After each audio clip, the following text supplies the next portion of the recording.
Laisse-nous prendre ce chant ensemble. J'aime Jésus. J'aime Jésus, je ne peux vivre sans lui. Ah, il est ma raison de vie. Il est ma vie. Encore une fois, j'aime Jésus. J'aime Jésus, je ne peux vivre sans lui. Ah, il est ma raison de vie. Il est ma vie. Son amour est immense. Son amour est immense. Incomparable. Il a donné sa vie comme rançon pour ma vie. J'aime Jésus, je ne peux vivre sans lui. Ah, il est ma raison de vie. Il est ma vie. Il m'a sorti de la mort. Il m'a sorti de la mort, de l'enfer des tourments. Il m'a rendu heureux. Il m'a rendu heureux. Oui, je suis libéré. J'aime Jésus. Je ne peux vivre sans lui. Ah, il est ma raison de vie. Il est ma vie. Dieu est amour. Dieu est amour. Aimons-nous les uns les autres. Celui qui n'aime pas n'a pas connu Dieu. J'aime Jésus. J'aime Jésus. Je ne peux vivre sans lui. Ah, il est ma raison de vie. Il est ma vie. J'aime Jésus. Je ne peux vivre sans lui. Ah, il est ma raison de vie. Il est ma vie. Amen. Merci.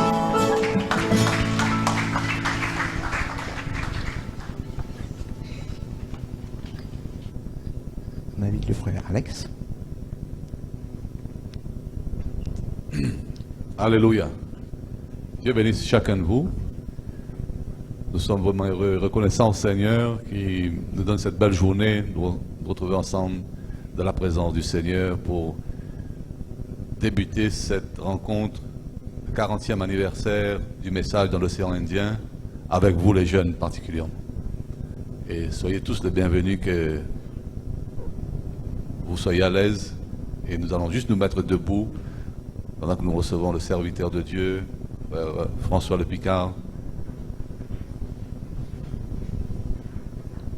Juste un mot de prière. Seigneur, nous savons que après cette grande traversée du grand et brûlant désert de 40 ans, il y avait une nouvelle génération qui s'est levée et qui devait entrer dans le pays promis, qui devait continuer le chemin. Et nous sommes là 40 ans après, Seigneur. Non pas avec nos forces, mais parce que nous nous attendons à l'Éternel. Il a promis que nos forces seront renouvelées.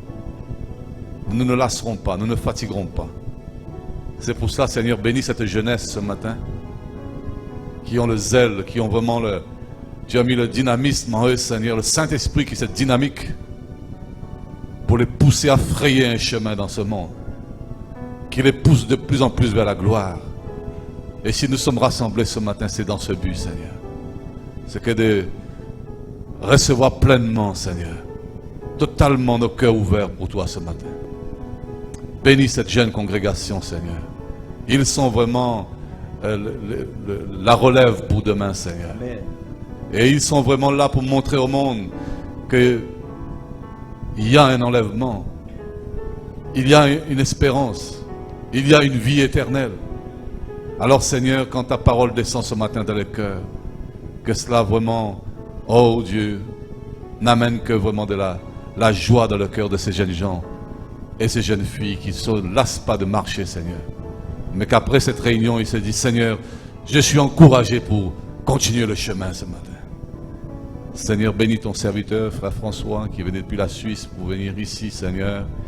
Nous te demandons de le loindre spécialement. Merci pour les musiciens, pour les conducteurs de chambre, pour la technique, pour tous ceux qui ont assuré le service ce matin. C'est ta main, Seigneur, qui a béni tous ces frères et sœurs pour amener cette collaboration et amener ce succès, de nous amener ensemble ici ce matin. C'est ton Saint-Esprit au travers de ces hommes et ces femmes, Seigneur. Nous te remercions pour chaque pasteur qui ont aussi, Seigneur, amené leurs jeunes ici, Seigneur, et qui sont présents dans cette salle ce matin. Seigneur, bénis ces chers ministres, mes collègues, Seigneur, dans la foi. Seigneur, merci pour leur confiance, merci pour leur amour, Seigneur. Nous te remercions encore pour toutes ces choses, la journée qui commence et qui va se dérouler dans ta présence, par la parole de Dieu encore. Nous te disons merci dans le nom du Seigneur Jésus-Christ. Amen et Amen. Laissons la place à Frère François. T'approcher.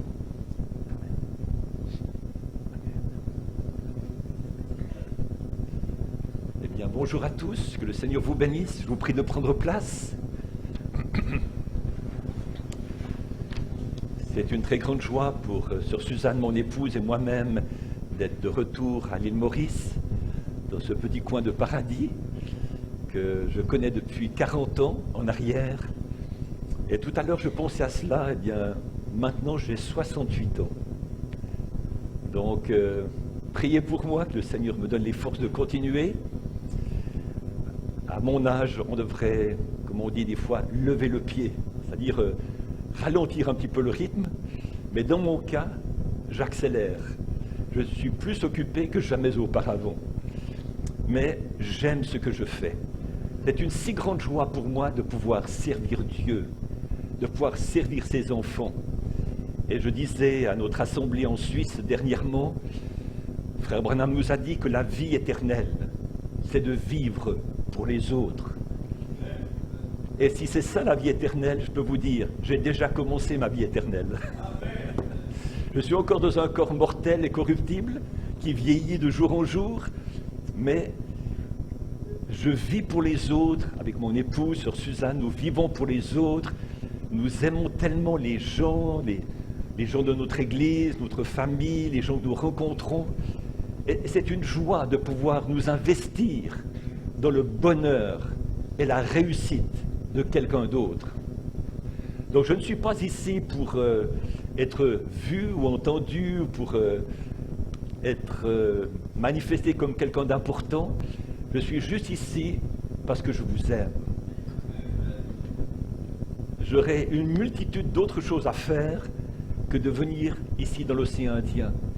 Mais j'ai pris à ce sujet, frère Alex m'a donné cette invitation, il a dit mais ce serait quand même bien de célébrer ces 40 ans où Dieu dans sa grâce nous a envoyé sa parole pour aujourd'hui.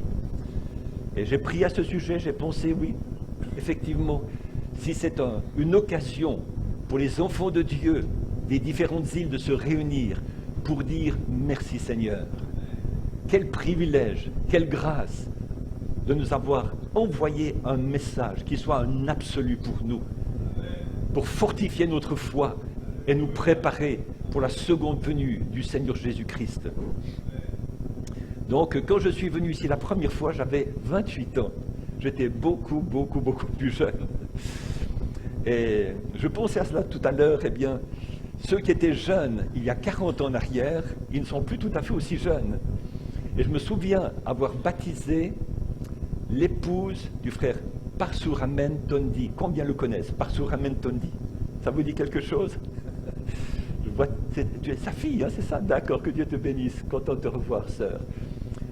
Eh bien, j'ai baptisé son épouse alors qu'elle était enceinte. C'était de toi? Et ton prénom déjà? Sarah. D'accord. Mais c'est toi qui étais enceinte quand j'ai baptisé ta maman? Non. Non, pardon. Non. Non. Ta maman était enceinte quand je l'ai baptisée. Ah là là. Vous savez, quand on vieillit, ça tombe plus toujours très rond, hein, comme ça. Donc là, la question, là, je reformule ma question, et que c'était toi, dans le ventre de ta maman, que je l'ai baptisé. Ah, ça y est, merci Seigneur. Donc c'est toi aussi qui correspond, qu'on voit les citations et tout. D'accord, bien, ça va, on est en pays connu comme cela. Donc, la sœur Sarah, je ne demanderai pas son âge, mais elle était dans le ventre de sa maman quand je l'ai baptisée dans une petite rivière là-bas, à Réduit, comme cela. Mais aujourd'hui, c'est une belle jeune femme, et c'est maintenant une adulte, et maintenant il y a des plus jeunes qui sont ici. Donc juste pour vous dire, eh bien, le temps court, ça c'est quelque chose qu'on ne peut pas changer. On ne peut pas revenir en arrière. On ne peut pas faire comme avec un enregistreur, un rewind, hein, un retour en arrière. C'est pour ça que c'est tellement important pour vous et pour moi de vivre intensément le moment présent. Et je remercie vos pasteurs d'avoir accepté de vous laisser venir ici à cette rencontre. Je ne sais pas dans quelle église vous êtes, mais pour moi, ce n'est pas important. Nous sommes un seul corps. C'est le corps du Seigneur Jésus-Christ. Que vous apparteniez, que vous soyez membre d'une grande église ou d'une petite église, pour le Seigneur, c'est égal. L'essentiel, c'est que vous soyez à votre place, que vous soyez là où Dieu vous veut, que vous soyez là où Dieu peut vous utiliser et se glorifier au travers de vous. Et depuis toujours, j'ai eu un grand fardeau pour les jeunes. Alors que sœur Suzanne et moi, nous étions juste mariés à Tucson, aux États-Unis, en Arizona, dans l'église du frère Peregrine. J'avais 20 ans, elle avait 18 ans. Et dans l'église du frère Peregrine, qui avait à peu près 300 personnes à ce moment-là, il n'y avait pas de groupe de jeunes. Il y avait des bonnes réunions, mais il n'y avait pas de groupe de jeunes avec certaines activités. Et je voyais tous ces jeunes qui avaient mon âge dans l'église, je disais, mais si on pouvait faire quelque chose ensemble, chanter ensemble, prier ensemble, parler ensemble. Donc j'ai demandé au pasteur Peregrine, j'ai dit, mes frères, est-ce que tu serais d'accord peut-être qu'on fasse des rencontres de jeunes, comme ça juste pour s'encourager les uns les autres? Et il m'a permis, et nous nous réunissions tous les vendredis soirs, chez une famille, après chez l'autre famille, chez l'autre famille. Et c'est ainsi que le groupe de jeunes a commencé à Tucson, dans l'église du frère Peregrine. Et depuis lors, après, je suis rentré en Suisse, après, nous avons eu nos propres enfants, on a fait des rencontres de jeunes, après, nous avons fait des rencontres de jeunes internationales pour toute l'Europe, où nous étions la première fois à peu près 120 jeunes, après une autre fois, on était, je crois, dans les 200 jeunes et tout, après d'autres l'ont fait aussi, mais personnellement, je crois en vous. Qui que vous soyez, même si je ne vous connais pas personnellement, mais je crois en vous. Et je sais que Dieu a mis un potentiel en chacun d'entre vous. Quelque chose de divin, qu'on appelle ça une semence, ou un attribut, ou quelque chose comme cela. Peut-être que vous ignorez, vous pensez, ben, je suis un jeune comme les autres jeunes, j'ai rien d'extraordinaire, et j'ai passé par là. Vous savez, j'ai eu aussi 10 ans, 12 ans, 15 ans, 20 ans, 25 ans. Donc, j'ai aussi passé par les mêmes étapes que vous. Et dans mon adolescence, Dieu m'avait appelé à son service. Je connaissais le Seigneur Jésus depuis l'âge de 8 ans et demi, mais je doutais de moi-même. Je manquais d'assurance. Je n'avais pas confiance en moi. J'étais complexé. Je me regardais des fois dans le miroir, je disais, Il n'y a rien d'extraordinaire à ton sujet. Et vous savez, quand on est un adolescent, 16, 17, 18 ans, comme cela, eh bien, on aime bien qu'on s'intéresse un petit peu à nous. Et puis, quand j'allais au cours, à l'école, tout cela, j'essayais d'être le garçon le plus gentil, le plus galant avec les jeunes filles. Et je ne sais pas pourquoi, mais elle préférait les autres garçons que moi. Et je disais, mais qu'est-ce qui m'arrive? Qu'est-ce qui ne va pas chez moi? C'est là que je me regardais dans le miroir, je disais, mais est-ce que tu es comme ça laid? Est-ce que tu es comme ça stupide? Mais t'as un problème, mon gars. Mais après coup, j'ai compris une chose. C'était juste la grâce de Dieu qui me protégeait pour ne pas que je fasse des choses mauvaises avec les gens du monde. Mais je voulais être comme tout le monde. Je voulais m'amuser avec les autres. Je voulais être comme les autres. Vous savez cela aussi bien que moi. C'est pas facile d'être différent. Mais quand je vous regarde, et j'ai vu les jeunes qui se sont avancés pour chanter, et les autres qui sont assis, mais je peux regarder chacun d'entre vous. Et il y a quelque chose de différent à votre sujet. Vous n'êtes pas comme les autres jeunes qu'on voit dans les rues ici de l'île Maurice. Vous êtes différents. Donc, ne prenez pas ça comme quelque chose de négatif ou de désagréable. Remerciez Dieu pour cela. Ça montre que la grâce de Dieu vous a touché. Ça montre que vous avez reçu quelque chose de plus que les autres. Donc ne laissez pas cela non plus vous monter à la tête en disant « moi je suis supérieur, moi je suis meilleur, moi je... » Non, non. Restez petit, restez humble. La Bible dit « nous sommes ce que nous sommes par la grâce de Dieu ». Nous n'avons aucun mérite. On ne peut pas se glorifier de cela. C'est juste que nous sommes les bénéficiaires de l'amour de Dieu. Et maintenant, nous sommes ici parce que nous aimons Jésus au retour. Donc, je vous remercie de consacrer un petit peu de temps ce matin à cette réunion. J'espère que vous êtes venus ici volontairement.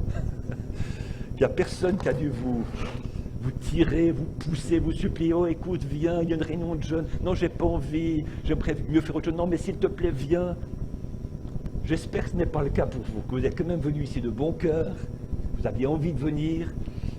Peut-être que certains jeunes ne me connaissent pas, ou peut-être ont vaguement entendu parler de moi. Mais si vous écoutez les messages de Frère Branham en français, traduits en français, vous entendez peut-être une voix sur ces messages, sur ces enregistrements, et c'est ma voix. Voilà. Donc comme ça vous permet de mettre un visage derrière la voix. Et plus je parlerai ce matin, plus je parlerai de vous, mais aussi de moi, plus vous connaîtrez l'homme derrière la voix, derrière le visage. Et je suis ici pour m'ouvrir à vous. Je crois que nous sommes dans un temps extraordinaire. Jésus en a parlé.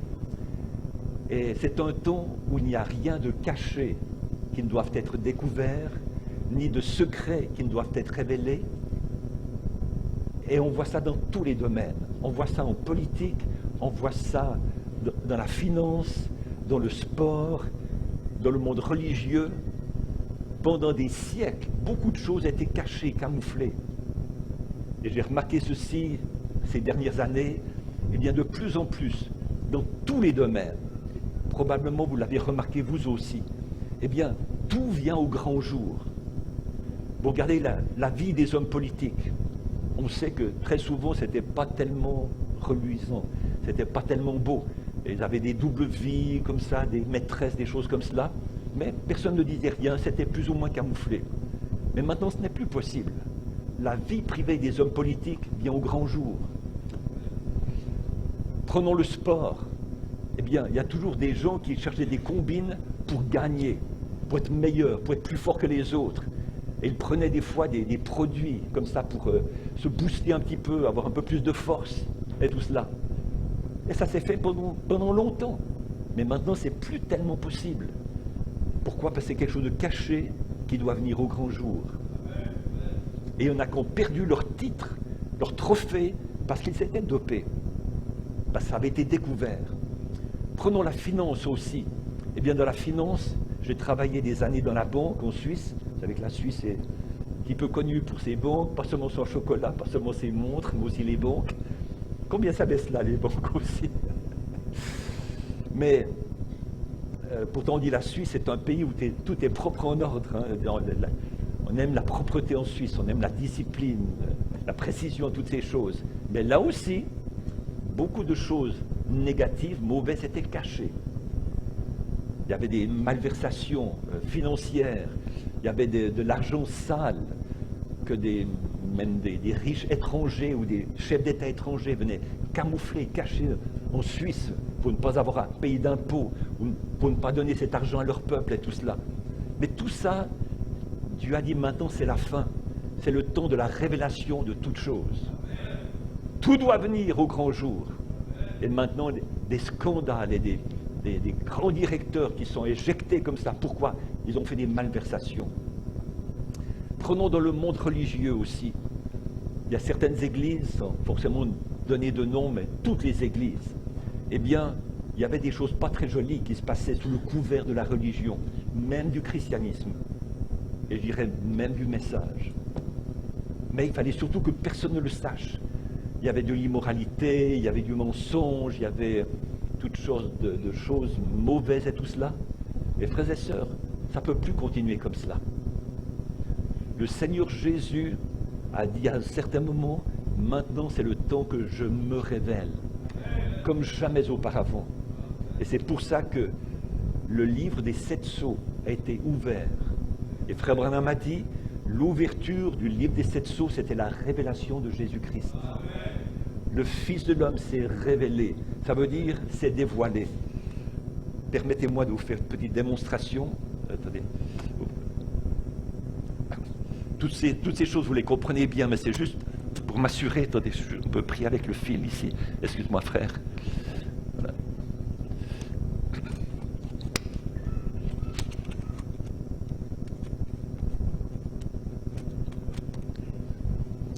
Non, mais j'ai besoin de la veste. C'est pas que j'ai trop chaud, c'est vrai qu'il fait bon ici, mais simplement pour que vous puissiez visualiser quelque chose. Vous savez, je ne suis pas un prédicateur compliqué. Je n'aime pas quand les choses restent trop ou trop longtemps abstraites. Il y a ce passage de la Bible que nous connaissons dans Apocalypse 10. Il tenait dans sa main un petit livre ouvert. C'est magnifique, un petit livre ouvert. Mais qu'est-ce que ça veut dire? Et qu'est-ce que ça représente? Et moi, j'aimerais bien mieux comprendre les choses abstraites de la Bible. Mais Dieu, dans sa grâce, eh bien, il simplifie les choses. Frère Branham nous a dit, Dieu est simple. Il rend les choses simples pour que les gens les plus simples parmi nous puissent les comprendre. J'aime ça parce que moi, j'en ai besoin. Je n'ai pas fait de très hautes études, donc je ne suis pas un très grand intellectuel. J'aime les choses concrètes, j'aime pouvoir tenir les choses, sentir les choses. C'est pour ça que j'apprécie Dieu autant. C'est parce que Dieu, en tant qu'esprit, c'est difficile de le concevoir, de le comprendre, parce que tes yeux naturels ne le voient pas, tes mains physiques ne peuvent pas le toucher comme cela. Tu dis oui, il y a bien quelque chose, il y a bien une puissance quelque part, mais où est-il, qui est-il, comment est-il? Et je vais vous dire, c'est une des choses qui m'a frappé le plus. La première fois que je suis venu ici à l'île Maurice, fin 1978, dans cette petite île d'environ 1 million d'habitants, à ce moment-là, j'étais frappé de voir autant de religions différentes, réunies sur un petit bout de terre, là, au milieu de l'océan Indien, et de voir quand même ces gens de religions différentes qui pouvaient cohabiter, coexister harmonieusement, sans qu'il y ait vraiment des conflits ou des clashs trop importants. Et je me souviens avoir été visiter des temples hindous, j'avais rencontré des musulmans, je voyais des Chinois aussi, des bouddhistes, des différentes dénominations chrétiennes et tout cela et tout. Et je voyais que le peuple mauricien était très croyant, très pratiquant. Je me souviens une fois, j'étais dans le bus en train de monter depuis je crois, Beaubassin ou Roseville en direction de Curpipe. Je logeais dans une petite pension à Curpipe. Et là, j'étais assis à côté d'un jeune homme et on passe juste à côté, je crois que c'était l'église Saint-Jean peut-être, là, en montant à droite comme ça. Et puis, il est assis à côté de moi et tout à coup, il fait le signe de croix comme ça parce qu'on passe à côté de son église catholique. Mais j'avais jamais vu ça en Suisse. En Suisse, il y a des catholiques, des protestants et tout, mais ils ne vont pas comme ça en public faire leur signe de croix à côté de leur église. Ils font pas des choses comme ça. Mais ici, j'ai vu, mais chacun, il croit quelque chose. Donc ça m'avait vraiment frappé. Donc, nous sommes dans un temps où Dieu est en train de tout dévoiler. Et parce que Jésus s'est dévoilé dans notre temps, quand en 1963, Dieu a envoyé son prophète, frère William Branham, pour dire maintenant je te donne la révélation des mystères cachés sous les 7 sceaux. Et qu'il a prêché cette série de réunions à Jeffersonville, fin mars 1963. Premièrement, Dieu se cache et se révèle dans la simplicité. Ça, c'était une belle introduction pour dire Dieu est un Dieu qui se révèle. Il se cache, mais il se révèle. Dieu est un Dieu qui se révèle dans la simplicité. Donc, des fois, on cherche, mais où est Dieu? Où est Dieu? On cherche des choses grandes et spectaculaires. Et comme dit frère Branham, il est dans le petit brin d'herbe sur lequel on marche comme ça. On dit, mais il est où Dieu? Il est dans le petit brin d'herbe. Pourquoi? Il y a la vie. Et ça, les savants ne peuvent pas reproduire la vie. Ils peuvent faire des objets, des plantes en plastique, mais pas avec la vie à l'intérieur. Mais le petit brin d'herbe sur lequel nous marchons dans les jardins, il y a la vie. Et cette vie vient de Dieu. Et ça nous permet de reconnaître Dieu dans l'humilité, dans la simplicité. Et le fait que Jésus se soit dévoilé, se soit mis à nu, à découvert, ça a forcé le diable à se dévoiler aussi. Ils étaient cachés dans les âges de l'Église. Tout ça, on vous l'a enseigné dans vos églises, les prédicateurs l'ont fait, mais juste pour vous montrer le temps particulier dans lequel nous vivons maintenant. Et le diable était là, sous la forme d'un cavalier sur un cheval blanc, après un autre cavalier, tout ça, vous savez ces choses-là. Mais certains pensaient, mais c'est qui? Ça représente quoi? C'est abstrait. Certains pensaient, mais le cavalier sur le cheval blanc, mais c'est peut-être le Saint-Esprit.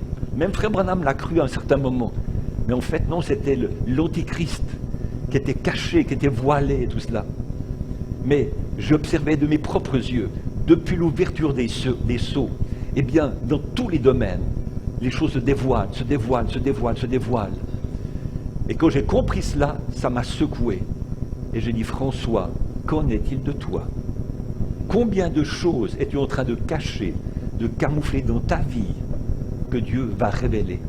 Donc si tu ne veux pas que Dieu t'expose et que Dieu te dévoile et que Dieu t'humilie ou te couvre de honte, règle ta vie, mets les choses en ordre, repens-toi, corrige, amen. Et ça amenait de la crainte de Dieu dans mon cœur, et ça c'est salutaire, ça c'est bon. Vous savez, des fois on peut être dans une belle église, avec de la belle musique, de bons prédicateurs et tout cela, et puis cacher beaucoup de choses, en disant personne ne voit. Le pasteur ne sait pas, les autres ne savent pas, mais Dieu le sait. C'est pour ça, si on veut progresser avec Dieu, c'est ce que la Bible dit, que la crainte de l'Éternel est le commencement de la sagesse. Simplement dire, mais Seigneur, devant toi je suis nu et découvert, je ne peux rien te cacher. Seigneur, je veux être transparent devant toi. Si tu vois quelque chose qui n'est pas bon en moi, Seigneur, montre-le-moi, révèle-le-moi, je veux mettre la chose en ordre, je veux me repentir. Avez-vous pris conscience que la repentance dont parle la Bible, c'est une aubaine? C'est quoi une aubaine? C'est une bonne affaire. S'il n'y avait pas de repentance possible, quand toi et moi nous faisons une faute, nous commettons une erreur, ce serait fini. Dieu dit, je ne veux plus de toi, tu es perdu. Nous n'aurions aucune chance du tout. Parce que la Bible dit, il n'y a pas un juste, pas même un seul. Pas même un seul. Tous ont péché et ont été privés de la gloire de Dieu. Tous. Toi, moi, issus de famille chrétienne ou non, ça n'a rien à voir. Tous. Mais la repentance, quelle grande chose. La possibilité que Dieu nous donne de reconnaître nos torts et de dire, Seigneur, j'ai fauté, j'ai péché, je regrette, Seigneur, pardonne-moi, transforme-moi, Seigneur, change-moi, Seigneur. Ça, c'est une grâce, c'est un privilège. Vous êtes conscients de cela, vous les jeunes? Donc, vraiment, profitons de ceci, parce qu'il y a un moment où on ne pourra plus se repentir. Il y a un moment où Ésaü aurait voulu se repentir, c'était plus possible. Il aurait voulu corriger certaines choses, c'était plus possible. Donc, si encore aujourd'hui, Donc ce matin, c'est jour de grâce. Nous avons tous besoin de cette grâce. Toi, moi, qu'on soit jeune, plus âgé, on a tous besoin aujourd'hui de la grâce de Dieu. Même les frères plus anciens ou les prédicateurs et tout ça, on a tous besoin de la grâce de Dieu. Donc si aujourd'hui Dieu parle à notre cœur, moi je ne vous connais pas, mais lui vous connaît, et si le Saint-Esprit vivifie sa parole et qu'il réveille quelque chose en vous et tu dis mais Seigneur, ça c'est quelque chose qui n'est pas réglé dans ma vie, n'attends pas, fais-le immédiatement, mets ta vie en ordre. Tu n'as pas besoin de moi, tu as besoin de Dieu dans ta vie. Règle les choses pour repartir d'ici libre, léger, heureux. C'est ce que Dieu veut pour nous. Donc juste ma veste, je reviens à cela. Eh bien, Dieu est un Dieu qui se cache. C'est ce que la Bible dit, pour pouvoir se révéler. C'est pour ça que Dieu a un voile qui est sur lui. Et c'est pour ça que les gens disent, oui, il y a bien un ou plusieurs dieux quelque part, mais qui est-il? Comment est-il? J'aimerais le voir. Mais puisqu'il est esprit, personne ne l'a vu, ni ne peut le voir, dit la Bible. Il habite une lumière inaccessible, qu'on ne peut pas voir. Alors les gens disent, il y a un Dieu, mais je ne le vois pas. D'autres disent, mais non, si je ne le vois pas, il n'y a pas de Dieu. C'est pour ça qu'il y a tellement de religions ici sur la terre, c'est que chacun veut se faire une image personnelle de ce Dieu invisible. L'un dit, il est comme ceci, l'autre, il est comme cela et tout. Et pourtant, Dieu est toujours le même. Mais chacun veut se faire une représentation de Dieu. Mais à certains moments, c'est ce que Jésus a dit, que Dieu se révèle quand il veut, à qui il veut. Et quand il se révèle, qu'est-ce qu'il fait? Maintenant, vous dites, mais j'entends une voix. C'est peut-être la voix de Dieu. Mais je ne le vois pas, mais qui sait? Et il y a un moment où Dieu dit, je vais me révéler, je vais me dévoiler. Et alors Dieu retire le voile. Vous dites, waouh! N'est-ce pas? Si je m'étais caché en entrant dans la salle, vous n'ayez pas vu mon visage. Jamais, ni en photo, ni rien du tout. Vous pourriez dire, oui, j'ai entendu une voix avec celle de frère Branham, mais je me demande, ce frère, il est comment? Il est de quelle couleur? Quelle est la couleur de ses cheveux? Est-ce qu'il est grand, petit, maigre, gras et tout? Chacun peut se faire sa petite idée, n'est-ce pas? Et je viens à la chair, voilà, je suis toujours caché. Bon, oui, c'est vraiment la même voix, c'est cette voix que j'ai entendue. Mais le moment où je choisis d'enlever le voile, ah, maintenant je le vois, maintenant je vois comment il est. Et tant qu'il y a le voile, chacun peut avoir une interprétation différente. C'est pour cela, faisons attention aux interprétations de la Bible et du message. Dieu ne veut pas qu'on interprète sa parole à notre manière.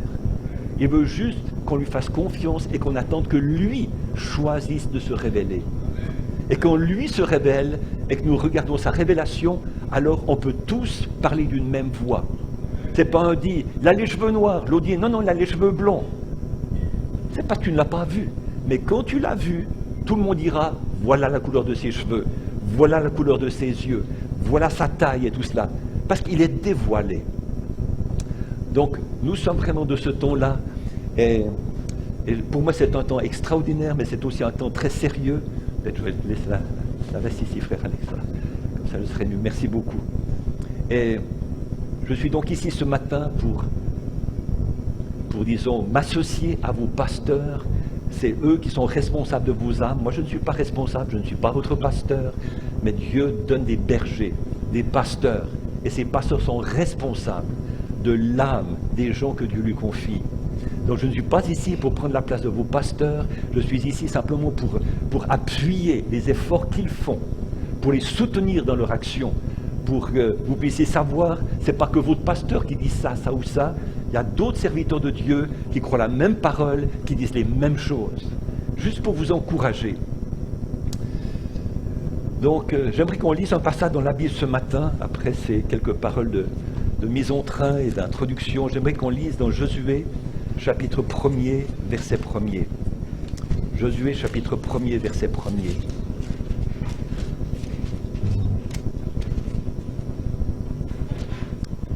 Merci de vous lever pour la lecture de la parole de Dieu.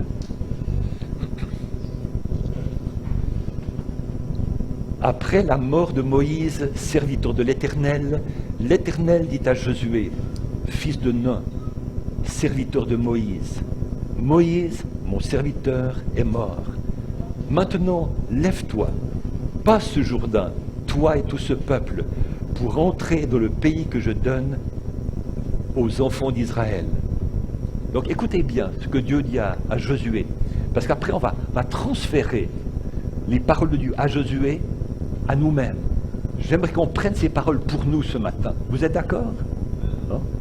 Si vous voulez être béni par la parole, Frère Branham nous a dit ceci: on doit pouvoir lire notre nom dans la Bible. Le premier verset de la Bible que j'ai appris, que j'étais un jeune enfant, jeune garçon de 8-9 ans, c'était « Car Dieu a tant aimé le monde vous pouvez le lire avec moi? Qu'il a donné son Fils unique afin que quiconque croit en lui ne périsse point, mais qu'il ait la vie éternelle. » Quelqu'un peut me donner la référence biblique? On trouve ça où dans la Bible? Merci beaucoup. Jean 3,16. C'est un passage extraordinaire. Mais maintenant, essayons de personnaliser Jean 3,16.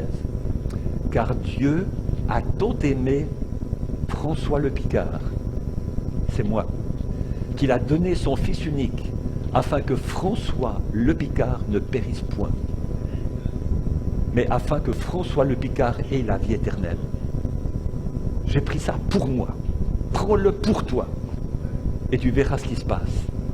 Donc là, on lit l'histoire ancienne d'un Josué dans la Bible, qui a pris la relève après Moïse. Mais on n'est pas ici simplement pour un cours d'histoire. On est ici pour vivre dans le présent, dans l'actualité, votre actualité, notre présent commun. Mais si on veut que ces versets nous bénissent, il faut qu'on puisse mettre notre nom dans ces versets. Vous êtes d'accord? On va essayer de faire cela. Verset 3, « Tout lieu que foulera la plante de votre pied, je vous le donne, comme je l'ai dit à Moïse. » Je pense aussi à une autre petite histoire que Frère Branham raconte aussi pour confirmer cela. Il y avait un petit garçon, excusez-moi de vous garder un petit peu debout, mais ça va, vous êtes jeune, c'est pas trop difficile, j'espère. Il y a un petit garçon qui vivait à la campagne, dans une maison où il était très pauvre. Et il n'avait même pas de miroir à la maison. Donc ce petit garçon, parce qu'il avait peut-être une dizaine d'années, il ne s'était jamais vu dans un miroir. Et un jour, sa maman l'emmène à la ville pour aller voir, je crois, une tante ou un membre de la famille. Il rentre dans cette maison, il monte l'escalier, et en haut de l'escalier, il y avait un grand miroir contre le mur. Il arrive en haut, il regarde, et il voit un petit garçon, à peu près de son âge, qui était juste en face de lui. Il lui sourit, l'autre lui sourit aussi, il lui fait signe de la main, l'autre fait signe de la main. Il s'approche, l'autre donne aussi l'impression de s'approcher. Mais il était surpris, il a dit, mais il ne connaissait pas cette sensation-là. Et tout à coup, il se retourne, sa maman était derrière lui, il dit, mais maman, c'est moi! Vous avez déjà entendu cette histoire, n'est-ce pas? Donc, faisons la même chose ce matin, pour que la Bible nous parle, pour que Dieu nous parle. Quand on lit un verset, et je vais vous aider un petit peu pour faire cela, ce petit exercice, je l'ai fait dans bien des réunions dans plusieurs pays différents. Des choses toutes simples, mais juste pour dire, Seigneur, c'est moi. Il est question de moi dans le livre. Vous aurez pour territoire, on peut sauter le verset 4, « Nul ne tiendra devant toi. » Combien aimeraient lever leurs mains en disant, c'est moi? Je répète, Dieu dit, nul ne tiendra devant toi, toi. Amen, toi. Vraiment, Seigneur? Oui, c'est pour toi ce matin. Nul ne tiendra devant toi. Vous savez pourquoi? Parce que Dieu est avec vous. Tant que tu vivras, quelle promesse, pas seulement que tu es jeune, même que tu deviens âgé, nul ne tiendra devant toi. Je serai, Dieu dit, moi, Dieu, je serai avec toi. Montrez vos mains. Est-ce que vous croyez que c'est possible? Que le Dieu qui a parlé à Josué, c'est le même aujourd'hui? Et que ce Dieu-là dit maintenant, lui vous connaît pas votre nom, moi pas.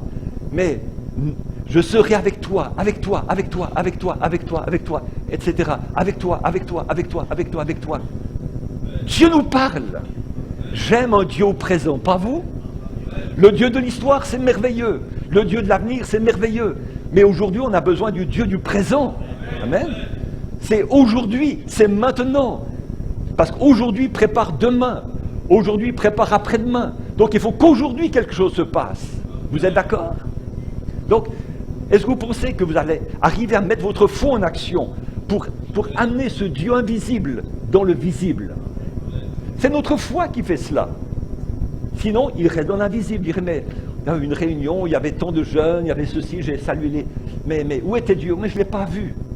Pourquoi tu ne l'as pas vu? Parce que tu n'as pas mis ta foi en action. Mais si tu mets ta foi en action, où Jésus dit, là où 2 ou 3 sont réunis en mon nom, je suis au milieu d'eux.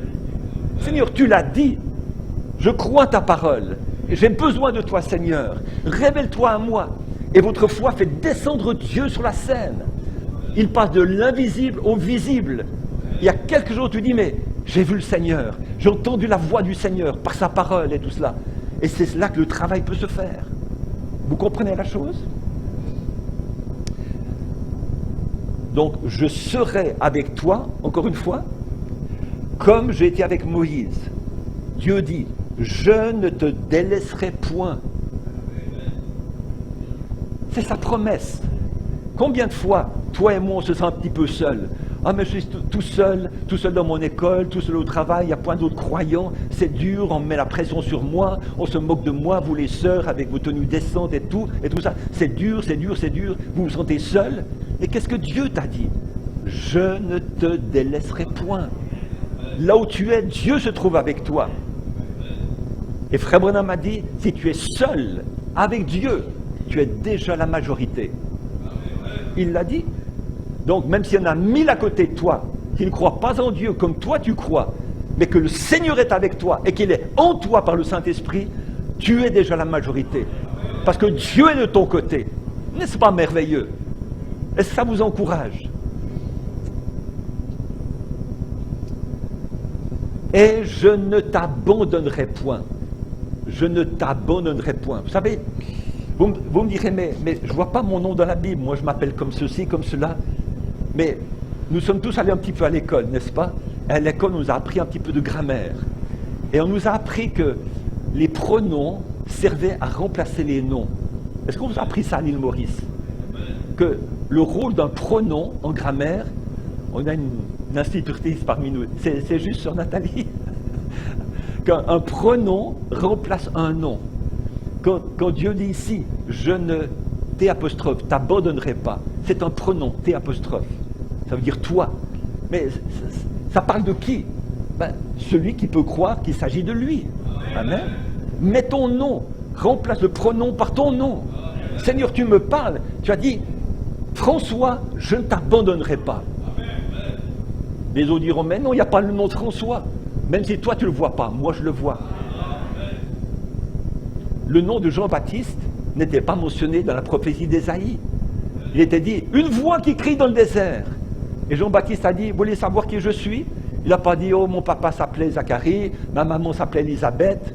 Il a dit, vous voulez savoir qui je suis? Eh bien, je suis cette voix dont Ésaïe a parlé. Oh, espèce de prétentieux, mais qui t'a dit que c'est toi? Même si vous ne le croyez pas, je sais que c'est moi. Amen. Vous comprenez la chose? Donc, et quand tu peux lire la Bible de cette manière-là, la Bible devient vraiment un nouveau livre. C'est plus un livre historique. Tu lis, tu dis, mais Seigneur, est-ce que ce verset parle de moi ou pas? Et si le Saint-Esprit te dit, oui, ça c'est toi, crois-le. Tu t'appuies là-dessus, tu peux dire, Satan, Dieu a dit à mon sujet telle chose, arrière de moi. Ça te rend fort, parce que tu sais que Dieu a parlé de toi dans sa parole.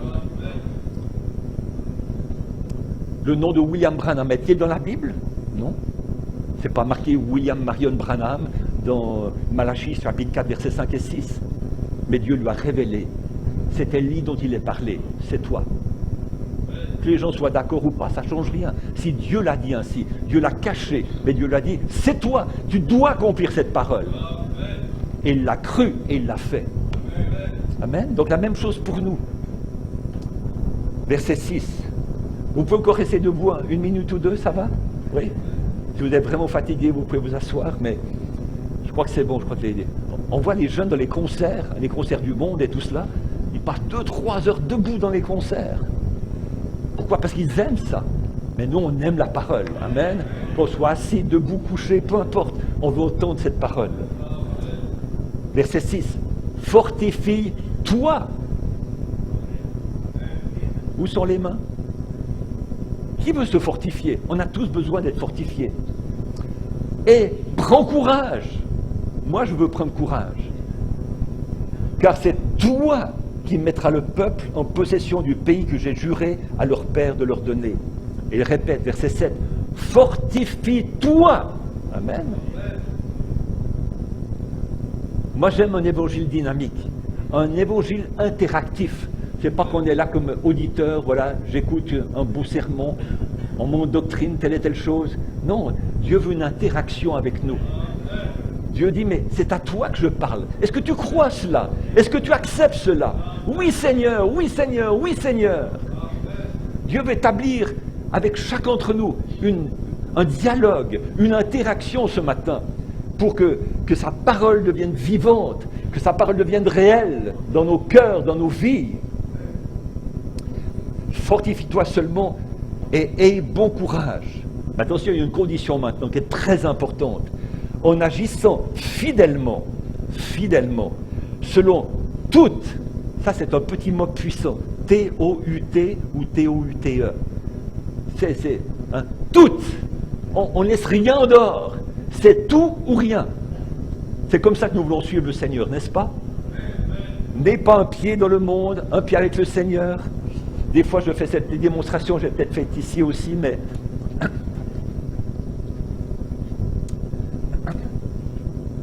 que chacun puisse bien voir.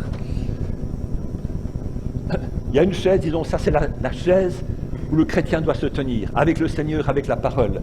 Ça c'est la chaise où vous pouvez vous tenir, si vous êtes dans le monde, vous faites les choses du monde, vous aimez le monde, comme cela. Mais combien de gens viennent à l'église, et de jeunes viennent à l'église, et sont assis comme ça? Dites-moi si c'est confortable. Vous me voyez? Vous voyez un petit peu? Je suis assis entre deux chaises. Est-ce que ce matin, moi je ne te connais pas, mais Dieu te connaît. Est-ce que tu es venu ici ce matin étant assis entre deux chaises? Ah mais j'aime bien venir à l'église, il y a des beaux chants, il y a d'autres jeunes, tout ça, c'est sympathique et tout, mais le reste du temps, je veux faire ce que je veux faire. Je vais aller avec les copains, les copines, au disco, au cinéma, etc. et tout. Tu es assis entre deux chaises, ça ne va pas marcher. Tu ne seras jamais vraiment heureux comme cela. C'est une position inconfortable. Vous êtes d'accord? Tu dois faire un choix. C'est pas papa, c'est pas maman, c'est pas le frère ou la sœur ou le pasteur, c'est toi.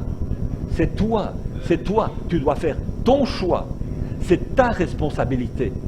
Tu veux t'asseoir sur cette chaise? Alors vas-y, amuse-toi, rigole et tout ça, et demain tu mourras. Demain tu seras condamné. Mais c'est ton choix. Ou alors tu dis non, j'en ai assez, j'en ai ras-le-bol de cette vie-là, maintenant c'est Jésus ou rien. Amen. Et tu t'assieds sur cette chaise, c'est clair, tout le monde voit, il n'y a pas d'hypocrisie, tu es transparent, c'est mon choix. Amen. Je vous encourage, vous les jeunes, faites votre choix. Décidez sur quelle chaise vous voulez vous asseoir. C'est soit avec le Seigneur ou loin du Seigneur. Dieu n'aime pas les compromis. C'est l'un ou c'est l'autre. Vous avez compris? Donc là, agir fidèlement selon toute la loi que Moïse, mon serviteur, t'a prescrite. Dieu nous parle. Ne t'en détourne ni à droite ni à gauche. Écoutez cette fin de phrase. Ça sera le titre de ma prédication. Afin de réussir dans tout ce que tu entreprendras. Essayons de le lire ensemble. Afin de réussir dans tout, T-O-U-T, ce que tu entreprendras. Est-ce que ça vous fait envie? Non, mais combien d'entre vous avez vraiment envie de réussir votre vie? Levez votre main. Pas que votre vie soit un échec, un gâchis et tout cela. Dire non, j'ai une vie. Tu n'as pas 2, 3 vies, tu as une vie. Nous ne croyons pas à la réincarnation. Une vie. Et c'est toi qui choisis quelle sorte de vie tu veux vivre. Quand on est petit, oui papa, oui maman, tout ça, Mais à votre âge, c'est plus oui papa, oui maman, tu dois savoir ce qui est le mieux pour toi. C'est toi qui dois choisir ton orientation dans la vie. C'est toi qui dois choisir où tu veux passer l'éternité. C'est ton choix. Verset 8, que ce livre de la loi ne s'éloigne point de ta bouche. Médite-le jour et nuit pour agir fidèlement. On retrouve ce mot, fidèlement. Selon tout, de nouveau, T-O-U-T, tout ce qui est écrit. C'est alors, car c'est alors que tu auras du, disons-le ensemble, succès. Répétons, succès. Je n'ai pas entendu. Succès. Plus fort. Succès dans tes entreprises. C'est alors que tu, ensemble, réussiras. Encore, réussiras. Ne t'ai-je pas donné cet ordre? Fortifie-toi. Amen. Et prends courage. Ne t'effraie point. Et quand on est jeune, même quand on est plus âgé, des fois on a vraiment peur. Ouh là là, qu'est-ce qui va arriver demain? Ouh, j'ai entendu telle mauvaise nouvelle pour mon travail, pour mes études, pour ma santé, pour une chose ou une autre, pour mes finances. Et on commence à avoir peur. C'est ce que le diable veut. Il veut nous paralyser par la peur. Mais Dieu nous dit dans sa parole, ne t'effraie point et ne t'épouvante point. Combien vont dire, Seigneur, avec ton aide, je ne veux plus avoir peur. Il y a un passage dans l'épître de Jean qui dit, l'amour parfait bannit, enlève la crainte. Si tu sais que Dieu t'aime et que tu sais que toi tu l'aimes aussi, n'aie plus peur. Ta vie est entre ses mains. Il prend soin de toi. Car l'Éternel, ton Dieu, est avec toi. Est avec toi. Où sont les mains? Est avec toi. Levez les mains bien haut, comme ça, c'est encore un petit peu plus haut. Allez, allez, un peu plus haut, plus haut, plus haut, plus haut. Levez les mains. Voilà, comme ça, c'est mieux. Comme ça, on fait un petit peu de gymnastique. C'est bon, hein, on vient à l'église, puis on bouge un petit peu. Il y a des églises où les gens se mettent à danser, tout cela. Il y a des moments pour cela aussi, car Dieu est avec toi dans tout ce que tu entreprendras. Seigneur, veuille bénir ta parole. Seigneur, parle-nous encore ce matin. Seigneur, puisses-tu te révéler au présent, Seigneur. Aujourd'hui, maintenant, Seigneur, nous avons tous des besoins. Seigneur, nous voulons tous te voir. Nous voulons tous t'entendre. Nous voulons tous pouvoir te recevoir dans notre cœur. Oh Dieu, approche-toi de nous, alors nous approchons de toi. Seigneur, nous voulons que cette réunion puisse laisser une trace dans notre vie. Seigneur, que ce soit comme un jalon sur notre parcours, Seigneur, sur notre chemin, notre marche avec toi, en disant oui, ce certain samedi matin, j'avais tel et tel besoin, et Dieu m'a parlé, Dieu m'a aidé à faire un pas de plus avec lui. Oh Seigneur, qu'il en soit ainsi. Nous ne sommes pas ici, Seigneur, pour perdre notre temps, pour perdre notre énergie. Nous sommes ici, Seigneur, pour construire des choses ayant une valeur, une portée éternelle. Seigneur, agis par la puissance de ton Saint-Esprit, glorifie-toi parmi nous, c'est notre prière au nom de Jésus-Christ. Amen. Amen. Merci beaucoup, vous pouvez vous asseoir. Combien ont lu dans la Bible que quand le Seigneur Jésus était sur la terre, des fois lui s'asseyait et les gens l'écoutaient debout? Vous avez lu ça dans la Bible?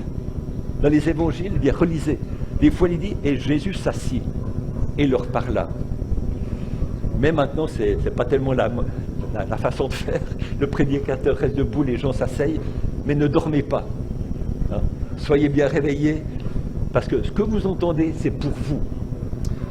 Et j'aimerais intituler cette petite prédication pour les jeunes, prédestinés au pluriel, prédestinés à réussir. Prédestinés à réussir. Frères et sœurs, si je peux parler ainsi, Dieu a misé sur vous. Je ne sais pas si vous comprenez cette expression. Et dans le monde, on parle de miser. Hein, on prend une option sur quelque chose. Je mise là-dessus. Ceux qui me souviens, je crois qu'à Port-Louis, il y avait un endroit, il y avait les courses de chevaux, un hippodrome. Hein, à Port-Louis, il y a toujours cet hippodrome, là-bas quelque part, au pied de la montagne, pour les courses de chevaux. Je ne sais pas s'ils en font toujours. Mais là, il y a des gens qui misent, qui parient. Moi, je parie sur le 89. Moi, je parie sur le 14 et tout cela. Donc, ils misent, ils engagent de l'argent et tout cela. Bien, permettez-moi d'utiliser cette expression pour dire Dieu a misé sur vous. Parce que Dieu sait ce qu'il a placé en chacun d'entre vous. Dieu sait qu'il a mis un potentiel, qu'il a mis quelque chose de très puissant en vous. Dès votre naissance, que vous ignorez, que nous ignorons. Et c'est pour cela qu'il faut que nous soyons dans la présence de Dieu. Il faut que nous soyons sous l'onction du Saint-Esprit. Excusez-moi, j'ai juste bougé un petit peu le micro. Pour que cette parole, cette semence soit vivifiée. Frère Branham m'a dit dans les 7 âges de l'Église, un fils de Dieu peut marcher longtemps avant de reconnaître qu'il est un fils de Dieu. Mais vous, vous êtes des jeunes. Si vous pouvez reconnaître à 12 ans, à 15 ans, à 20 ans, à 25 ans, vous êtes des fils et des filles de Dieu. Quelle grâce! Il y a des gens qui reconnaissent ça peut-être à 60, 70 ans, 80 ans. Ah, je suis un fils de Dieu, Dieu m'avait prédestiné. Ils ont fait toute leur vie sans le savoir. Donc, vous les jeunes qui avez été enseignés par vos pasteurs, par vos prédicateurs, que Dieu a un plan pour votre vie, Dieu a un dessein pour votre vie, et que vous dites, mais Seigneur, tu t'intéresses vraiment à moi? Tu veux me dire que je suis important à tes yeux? C'est ça que Dieu veut vous faire comprendre. C'est pour ça que je suis ici. Je pourrais dire, non, les jeunes sont là dans les églises, moi je prêche à toute l'église. Non, je remercie frère Alex et vos pasteurs aussi de dire, bien, faisons des réunions de jeunes. Pourquoi? Parce que des fois, quand on est jeune, on est un peu noyé dans la masse, puis on dit, oh, mais c'est pas pour moi, c'est peut-être pour lui, c'est peut-être pour elle. Non, c'est pour toi ce matin, pour chacun d'entre vous. Dieu s'intéresse à vous. Dieu vous connaît mieux que vous ne vous connaissez vous-même. Vous savez cela? Des fois, on se connaît très mal soi-même. Mais il y a quelqu'un qui nous connaît super bien. C'est celui qui nous a créés. C'est celui qui nous connaît avant la fondation du monde. Il nous connaît. Il s'intéresse à nous. Et Dieu dit, ah mais ces jeunes de l'île Maurice, mais qu'est-ce que je peux faire pour attirer leur attention, pour qu'ils sachent que je les aime, qu'ils sachent que je veux me glorifier au travers d'eux, je veux leur faire du bien, je veux qu'ils réussissent leur vie sur la terre. Quelle est votre compréhension du mot réussir? Quand on peut dire, oh mais cette personne a vraiment réussi, ou bien cette femme a réussi, ou cet homme a réussi. Dans l'esprit de beaucoup de personnes, ça veut dire, ils ont gagné beaucoup d'argent. Ou ça veut dire, ils ont une belle position, un bon job, ou bien ils ont pu épouser quelqu'un de bien, ou bien ils ont pu avoir une belle voiture, ou une belle maison. Ça, c'est quelqu'un qui a réussi. Hein, vous êtes d'accord? C'est un peu ce que les gens pensent à propos de réussir. Mais quand je dis prédestiné à réussir, je ne parle pas de cela. Dieu veut vous bénir aussi matériellement, professionnellement. Dieu veut vous bénir dans tous les domaines. Mais réussir avec Dieu, ça veut dire quoi? Ça veut dire, écoutez bien, accomplir la mission pour laquelle Dieu nous a placés sur la terre. Je répète, réussir selon la Bible, ça veut dire accomplir la mission pour laquelle Dieu nous a placés sur la terre. Je me réfère aux paroles du Seigneur Jésus dans Jean 17. Regardez avec moi, écoutez ceci. Quand Jésus arrive au terme de sa vie terrestre, il n'avait que 33 ans et demi. Et là, chapitre 17, verset 4, Jésus qui parle, l'homme Jésus. Je t'ai glorifié sur la terre, j'ai achevé l'œuvre que tu m'as donnée à faire.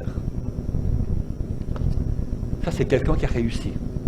Il avait un job à faire, il avait une mission à remplir, et quand il arrive au terme de sa vie, il dit, Seigneur, j'ai achevé l'œuvre, le travail que tu m'as donné à faire. Combien aimeraient pouvoir dire ceci à la fin de leur vie? Pas sans me dire, ah ben j'ai bien réussi, encore une fois, j'ai gagné ceci, j'ai gagné de l'argent, j'ai fait ceci, j'ai fait cela, le monde entier me connaît. Non, c'est pas vraiment ça réussir. Même si personne ne sait qui tu es, mais que tu as accompli ce que ton Père Céleste voulait que tu fasses par prédestination. Ça, c'est une vie magnifique. Là, tu as réussi. Tu as atteint ton but. Tu as fait ce que Dieu voulait que tu fasses. Si vous me permettez quelques mots de témoignage personnel. J'ai 68 ans, mais je n'ai pas toujours eu 68 ans. J'ai eu 15 ans, 18 ans. Quand j'avais 18 ans, j'avais des ambitions. Je savais que j'étais un chrétien, un jeune chrétien. Dieu m'avait appelé à prêcher sa parole et tout cela. Mais je dis oui, ben, tout ça, ça va venir un jour ou l'autre. Mais j'avais des ambitions professionnelles.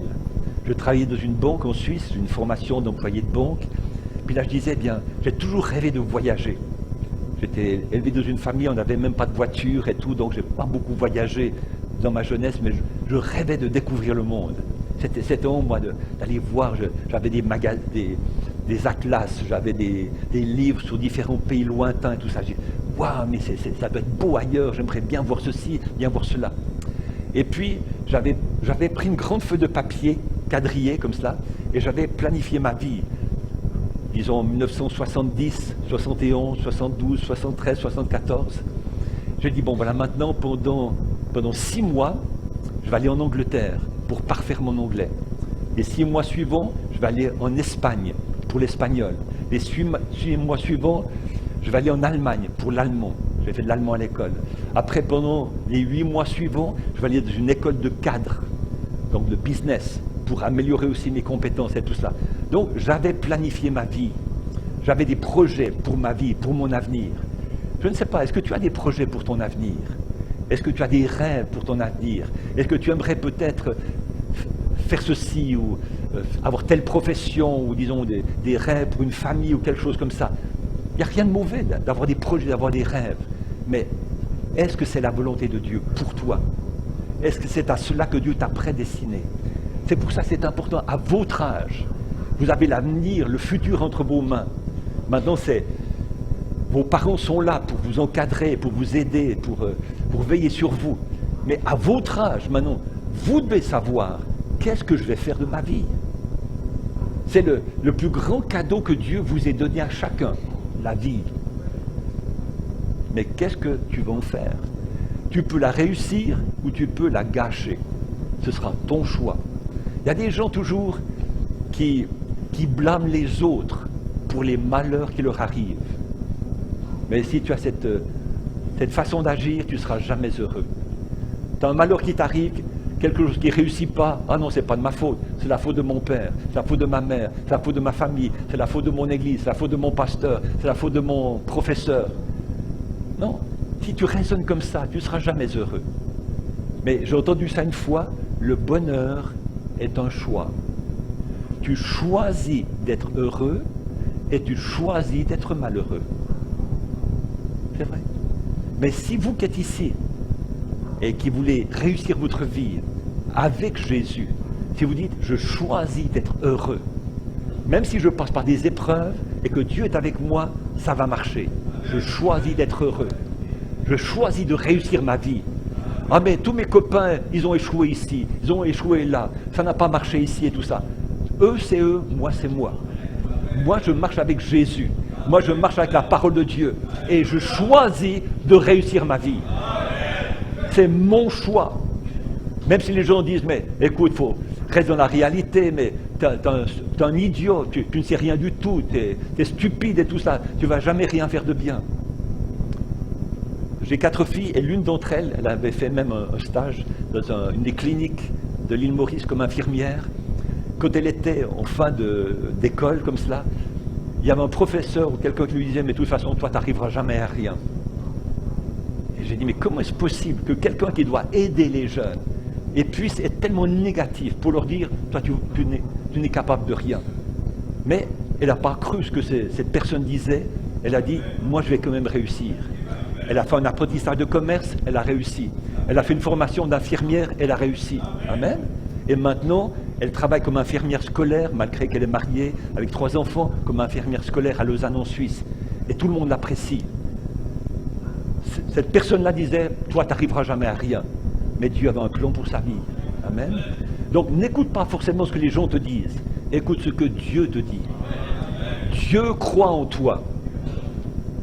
Moi, je crois en toi. J'espère que ton entourage chrétien croit aussi en toi. Nous sommes là pour vous encourager. Ce n'est pas nous qui allons décider à votre place. C'est toi qui dois choisir. Mais nous avons tous besoin de personnes qui ont confiance en nous, qui croient en nous pour nous dire, allez, vas-y. Oh mais tu vois, là j'ai fait une mauvaise note, là j'ai échoué, ça fait rien. Apprends par tes erreurs, relève-toi, continue, continue, continue. On a besoin de cela. Et le Seigneur m'a montré ceci ces derniers mois comme cela, que l'un de mes rôles, c'est pas juste d'être un pasteur, c'est pas juste d'être un frère en Christ ou un ami comme cela. Dieu m'a montré, j'aimerais que tu sois un coach pour mes enfants. Combien connaissent le mot coach? Un coach. C'est quoi un coach? Il y a un coach pour les sports. C'est pas lui. Vous prenez Roger Federer, un tennisman. Combien connaissent Roger Federer? Il est suisse. Donc le grand Roger Federer, il a un coach. Mais qui connaît son coach? Qui parle de son coach? Il est là à l'arrière. Personne ne s'occupe de lui. On regarde le sportif. Mais le sportif est devenu ce qu'il est parce qu'il avait un coach derrière.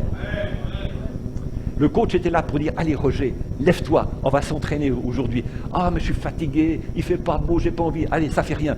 Viens Roger, on y va, on entraîne.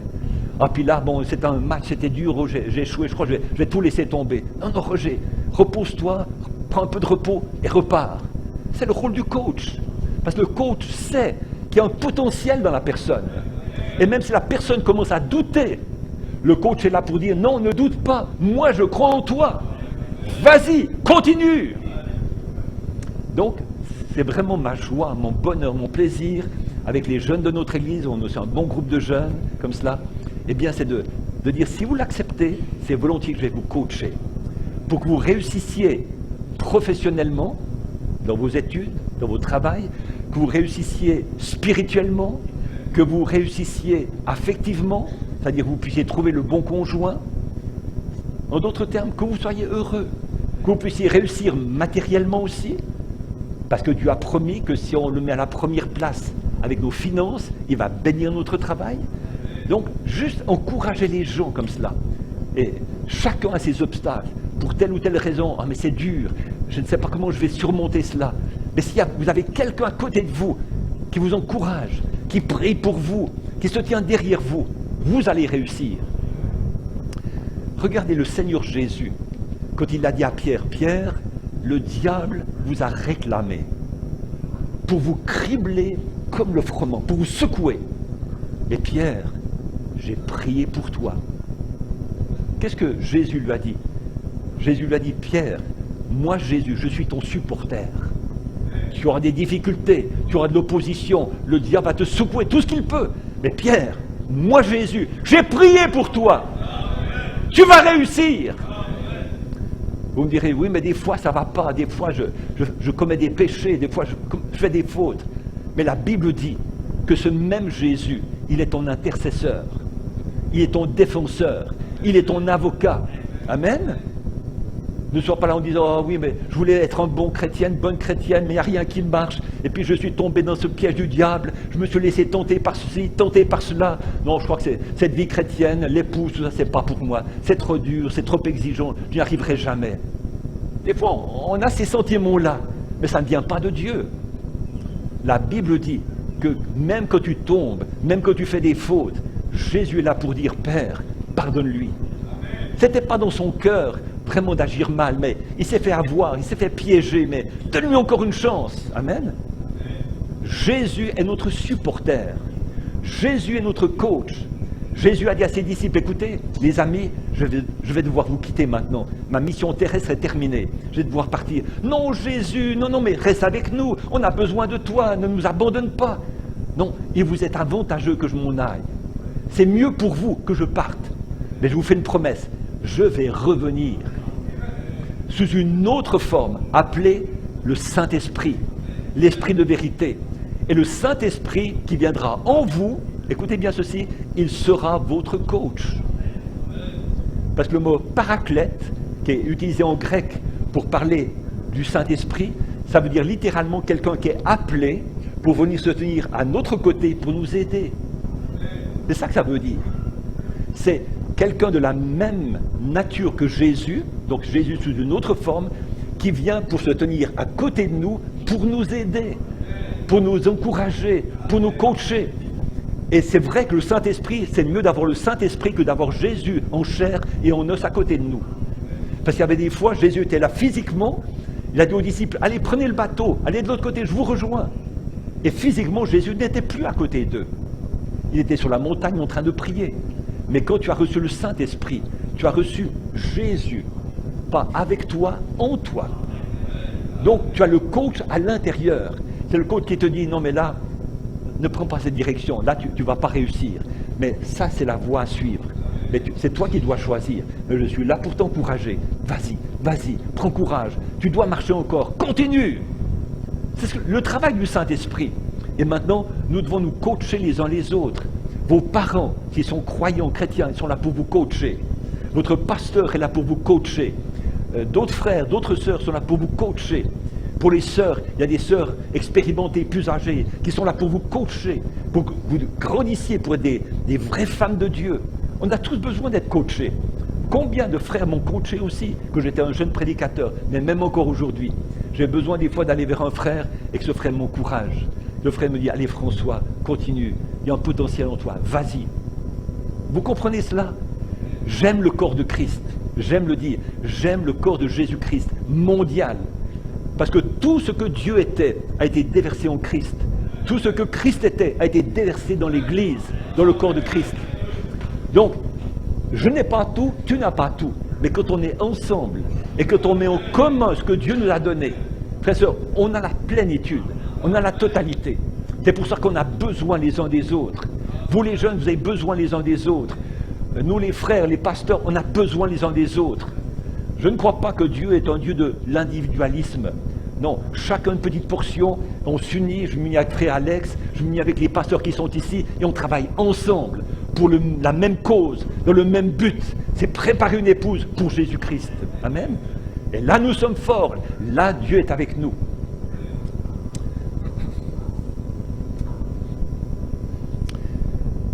Hier, nous avions une réunion pour les prédicateurs de la région et tout ça, de l'océan Indien.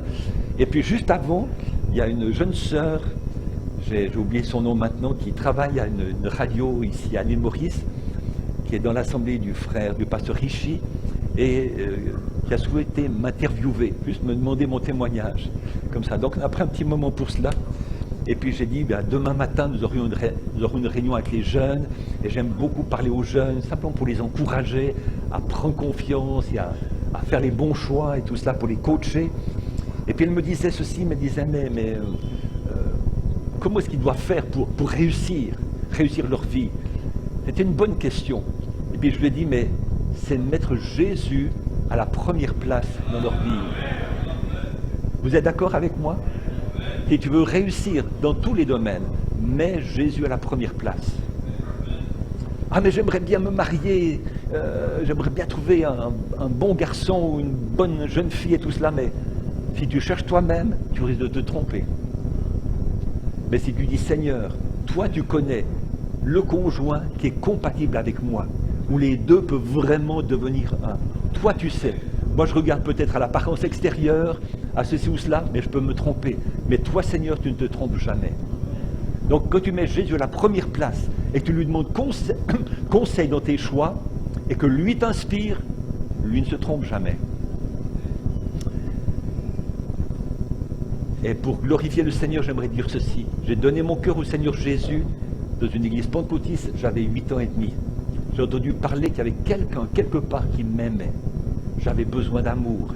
Et j'ai accepté son amour et j'ai dit, Seigneur, eh bien, je lève ma main, je veux te suivre. J'avais 8 ans et demi. Et ainsi de suite, eh bien, Dieu a commencé à conduire ma vie et tout. Il y a eu des hauts, il y a eu des bas, des bons moments, des mauvais moments et tout. Mais je peux le dire d'une manière générale. Eh bien, même avant ma naissance, ma maman, quand elle a su qu'elle était enceinte, elle était chrétienne évangélique, elle a dit, Seigneur, si tu me donnes un fils, je te consacre. Donc par la suite aussi, eh bien, Dieu m'a conduit comme cela. Et quand à l'âge de 18 ans, j'ai été mis en contact avec le message de Frère Branham et que j'ai vu l'importance du message, j'ai dit non, il faut que j'aille le chercher à la source. Donc là, j'ai quitté mon travail dans une banque américaine à Genève en Suisse J'avais 20 ans et je suis parti pour les États-Unis pour aller trouver le message, parce qu'il n'y avait presque rien qui avait été traduit en français. Et Dieu m'a envoyé, pas à Jeffersonville à ce moment-là, mais à Tucson, chez le frère Perry Green. Je suis allé aux États-Unis parce que je voulais trouver la parole. Je ne suis pas allé aux États-Unis pour trouver une femme. Je suis allé aux États-Unis, j'avais soif du message de l'heure. Mais Dieu a fait un petit peu pour moi comme il a fait avec Moïse. Dieu a envoyé Moïse là-bas au fin fond du désert. Comme ça, il fuyait les Égyptiens, tout le monde, comme cela. Et c'est dans le désert là-bas que Dieu s'est révélé à lui, dans le buisson ardent. Et Tucson en Arizona, c'est le désert. Il y a des cactus, ça pique de partout. Et là-bas, eh bien, Dieu s'est révélé à moi comme jamais auparavant. Il m'a montré la valeur du message de l'heure, la valeur du message de ce prophète. Mais parce que j'étais allé pour la parole, eh bien, Dieu était bon pour moi. Il m'a donné la meilleure épouse que je puisse avoir. Elle est assise là au fond, sœur Suzanne. Ce n'était pas mon choix, c'était son choix. Et j'aimerais vous dire ceci, vous les jeunes, c'est ma conviction, et je le répète chaque fois que je peux le faire. Si tu es un fils ou une fille de Dieu, et que tu aimes le Seigneur de tout ton cœur, et que tu le sers, et que tu es né de nouveau, tu es rempli du Saint-Esprit, et tu lui donnes la première place dans ta vie, Dieu te donnera toujours le meilleur. C'est ce que je crois, dans tous les domaines. Amen. On peut l'applaudir. Amen. Amen.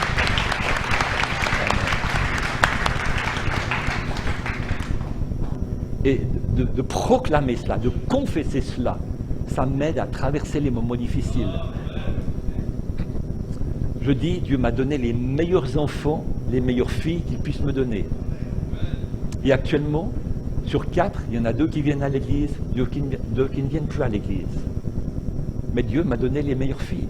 Humainement parlant, je pourrais dire, ah mais si seulement j'avais des filles qui aiment le Seigneur, qui sont vraiment consacrées et tout. Elles l'ont été à un certain moment, puis après, elles ont rétrogradé. Une grande souffrance pour leur maman et pour moi-même aussi. Mais si je commençais à me plaindre, des fois je devenais négatif. Je disais, j'aime pas m'approcher d'elles, j'aime pas les visiter, parce que de toute façon elles ne sont pas habillées comme je le voudrais, elles n'agissent pas comme je le voudrais, tout ça. Donc c'était une frustration, c'était un agacement et tout cela. Et j'étais devenu très négatif.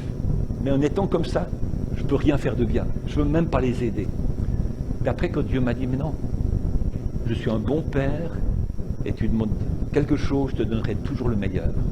Et que je dis, Seigneur, merci pour les filles que tu m'as données.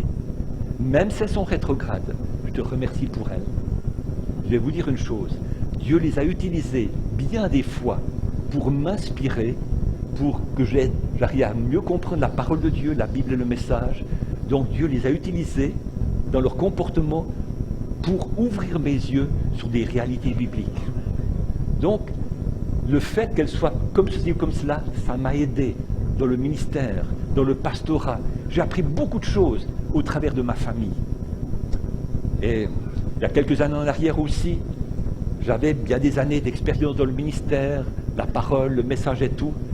L'amour divin, comme les autres frères prédicateurs, j'aurais pu vous faire une belle prédication sur l'amour divin, la pierre de fête, l'amour agapao et toutes ces choses-là. Mais là, j'ai été testé. Il y a quelqu'un, lié à une de mes filles, qui a eu un comportement qui m'a fait très très mal. Ça m'a vraiment blessé, ça m'a fait terriblement mal. Eh bien, à cause de cette souffrance, je n'ai pas pu laisser sortir l'amour divin. Je pouvais prêcher sur l'amour divin, mais que j'ai dû manifester l'amour divin, j'étais bloqué. Je vous parle ouvertement, je me dévoile devant vous. Je ne suis pas là juste pour vous dire je suis le meilleur, moi je sais tout. Non, non, je suis un être humain comme vous.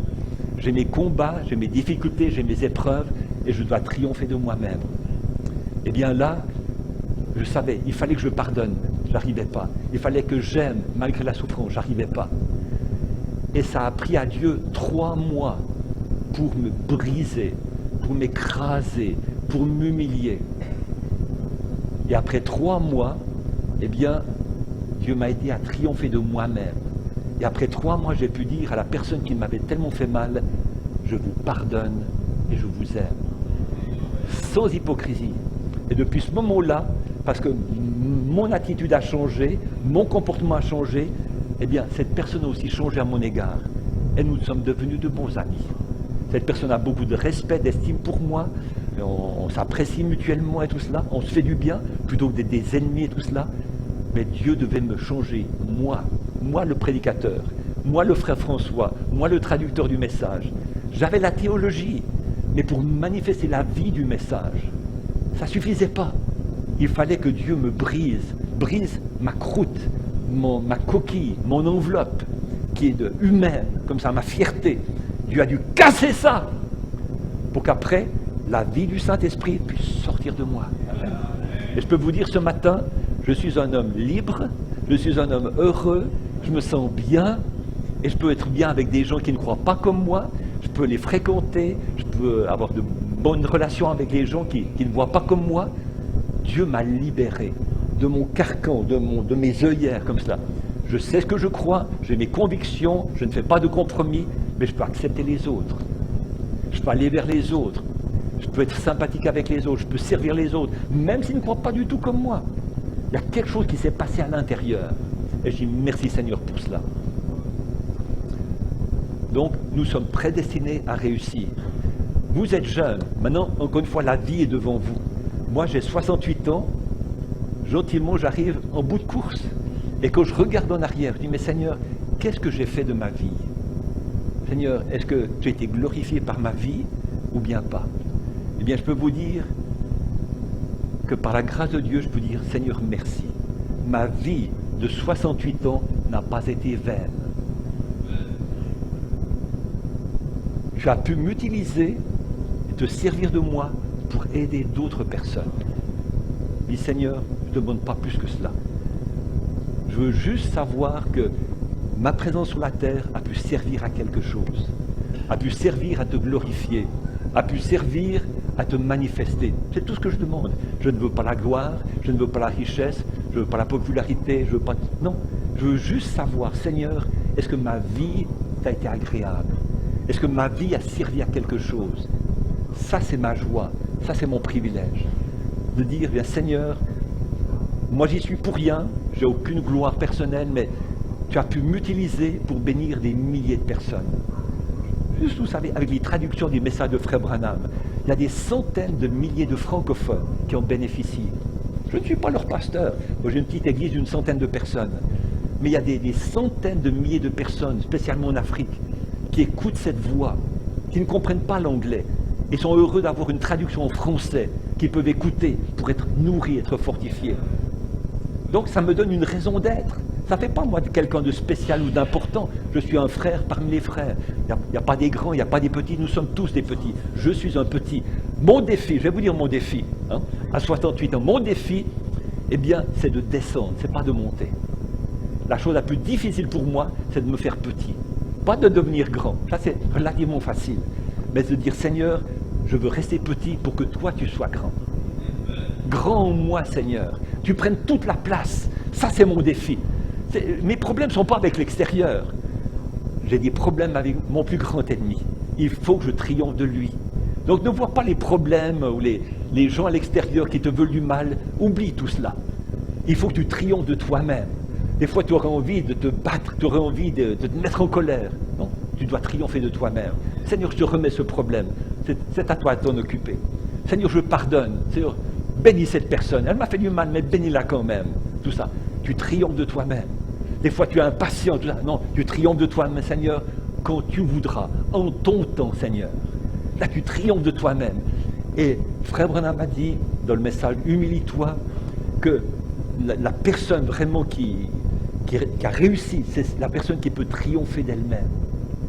Jésus, qui est le grand vainqueur, qui a triomphé du diable, qui a triomphé du péché et de toutes ces choses-là, sa plus grande victoire, c'était Gethsémane. Même pas la croix, c'était Gethsémane avant. Là, Jésus a triomphé de lui-même. Père, pas ma volonté, mais ta volonté, Seigneur. Quelle victoire! Et à cause de cette victoire de Gethsémane, plus rien ne pouvait lui résister. Les gens pouvaient se moquer de lui, les gens pouvaient lui cracher dessus, les gens pouvaient le maudire, n'importe quoi. Il continuait son chemin, parce qu'il avait triomphé de lui-même à Gethsémane. Oh Seigneur, je veux suivre tes traces. Laisse-moi être comme toi, Seigneur Jésus. Triompher de moi-même. Combien le voudraient parmi vous les jeunes, hein? Vous êtes jeune, mais si vous voulez réussir dans la vie, vous devez d'abord triompher de vous-même. Et quand vous triomphez de vous-même et que ce n'est plus vous qui vivez, mais Christ qui vit en vous, il n'y a plus rien qui va vous résister. Le Seigneur vous montre, ça c'est le chemin à suivre. Il y aura tous les obstacles sur votre chemin, vous direz, au nom de Jésus-Christ, va-t'en. Et tu continues, et tu continues, et tu continues. Et tu auras une vie qui glorifie le Seigneur.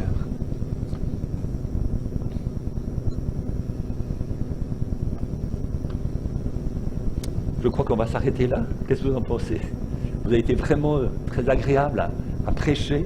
Il y a un petit cœur ici, si on peut me prêter juste une guitare, une minute, là. Merci beaucoup. Attends, faut que je prenne quelque chose dans la poche, là.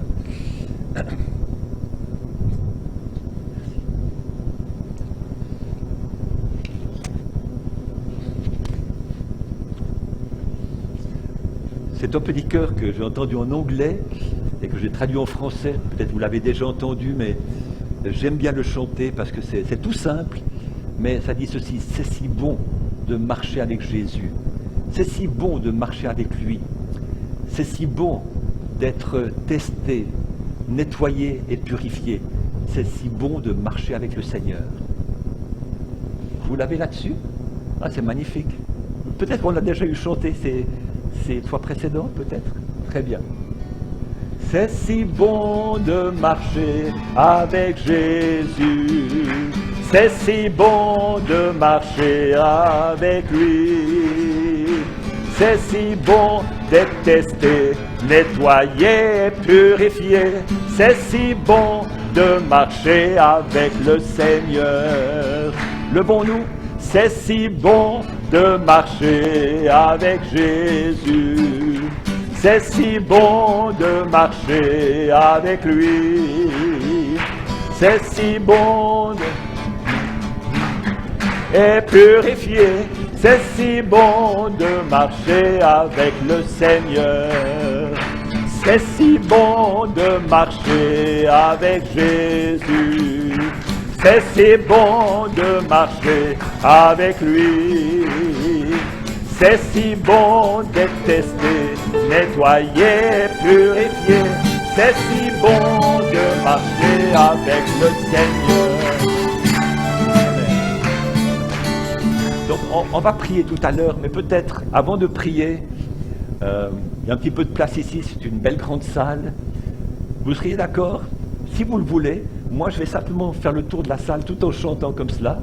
Et puis si vous le voulez, vous venez derrière moi tout en chantant. Hein, on va concrétiser ce chant. C'est si bon de marcher avec Jésus. C'est si bon de marcher avec lui. C'est si bon d'être testé, nettoyé, purifié. C'est si bon de marcher avec le Seigneur. C'est si bon de marcher avec Jésus. C'est si bon de marcher avec lui. C'est si bon d'être testé, nettoyé, purifié. C'est si bon de marcher avec le Seigneur. C'est si bon de marcher avec Jésus. C'est si bon de marcher avec lui. C'est si bon d'être testé, nettoyé et purifié. C'est si bon de marcher avec le Seigneur. C'est si bon de marcher avec Jésus. C'est si bon de marcher avec lui. C'est si bon d'être testé, nettoyé, purifié. C'est si bon de marcher avec le Seigneur. C'est si bon de marcher avec Jésus. Amen. C'est si bon de marcher avec lui. C'est si bon. Non, mais ici, passez par ici. Par ici, là. C'est si bon de marcher avec le Seigneur. Pour avoir un peu plus de place. C'est si bon de marcher avec Jésus. C'est si bon de marcher avec lui. C'est si bon d'être testé, nettoyé, purifié. C'est si bon de marcher avec le Seigneur. C'est si bon de marcher avec Jésus. C'est si bon de marcher avec lui. C'est si bon d'être testé, nettoyé, purifié. C'est si bon de marcher avec le Seigneur. C'est si bon de marcher avec Jésus. C'est si bon de marcher avec lui. C'est si bon d'être testé, nettoyé, purifié. C'est si bon de marcher avec le Seigneur. C'est si bon de marcher avec Jésus. C'est si bon de marcher avec lui. C'est si bon d'être testé, nettoyé, purifié. C'est si bon de marcher avec le Seigneur. Continuons à marcher, on tourne encore. C'est si bon de marcher avec Jésus.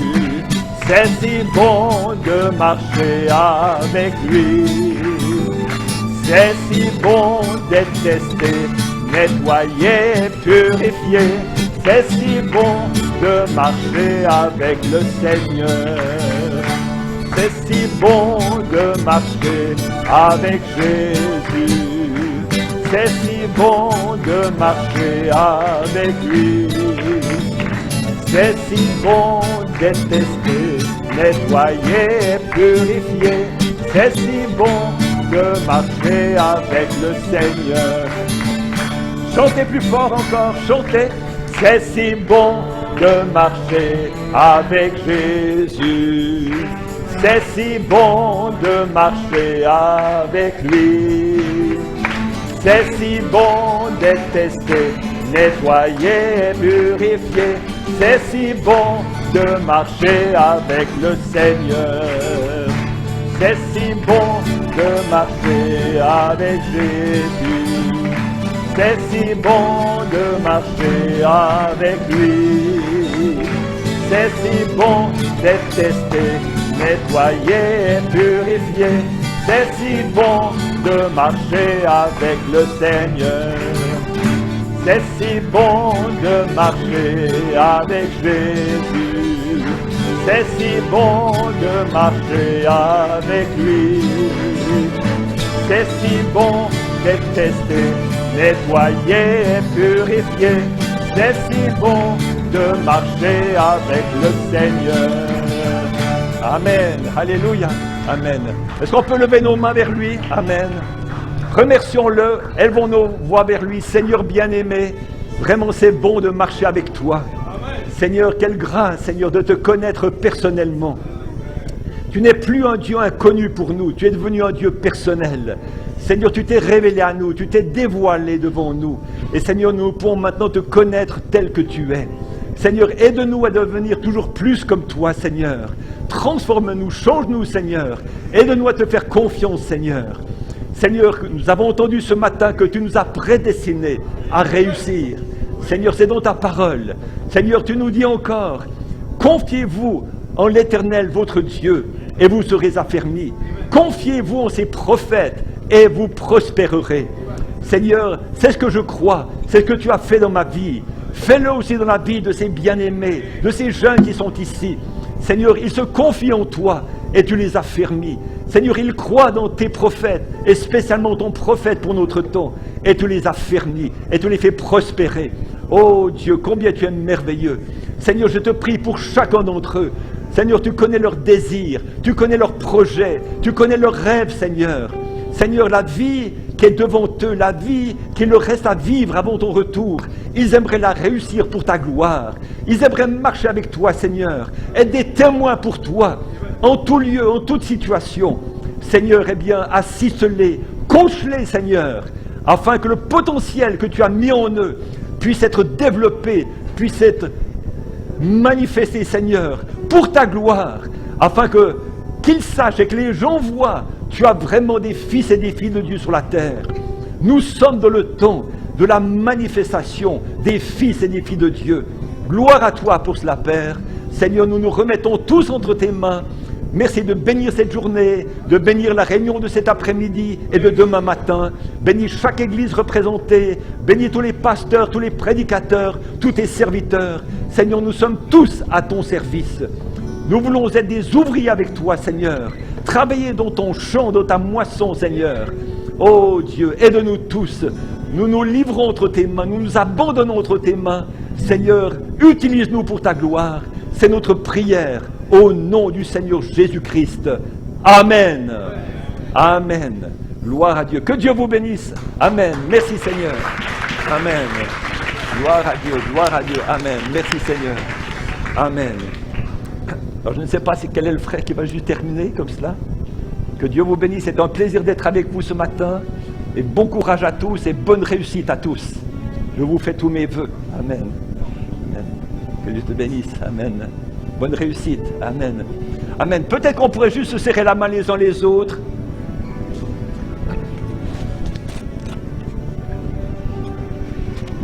Alors que le frère vient pour terminer, eh bien, je l'ai fait avec deux jeunes garçons ici devant, mais si on pouvait juste se serrer la main les uns les autres et se souhaiter une bonne réussite. Vous êtes d'accord? Mais peut-être levez-vous, c'est plus facile.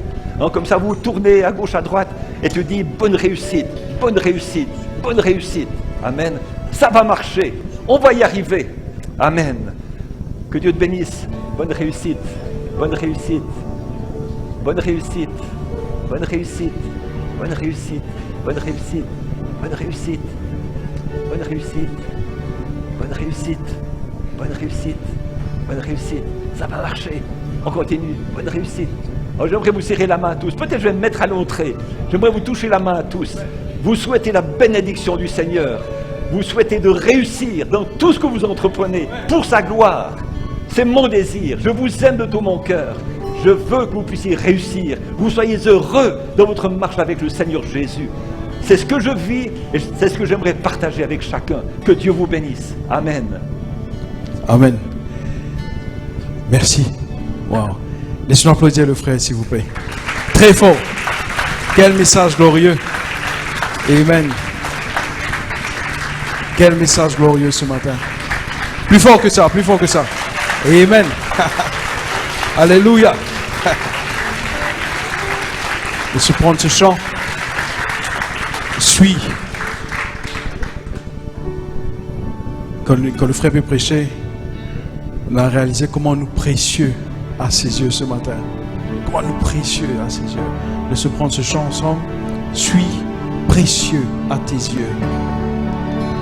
Suis précieux à tes yeux. Rien ne peut me manquer.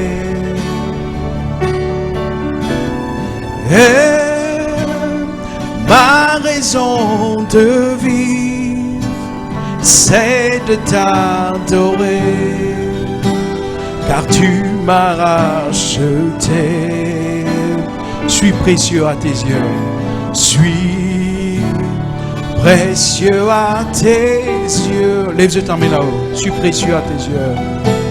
Rien ne peut me manquer. Ne peut me manquer. Ma raison de vivre, c'est de t'adorer, car tu m'as racheté. Oh, je vis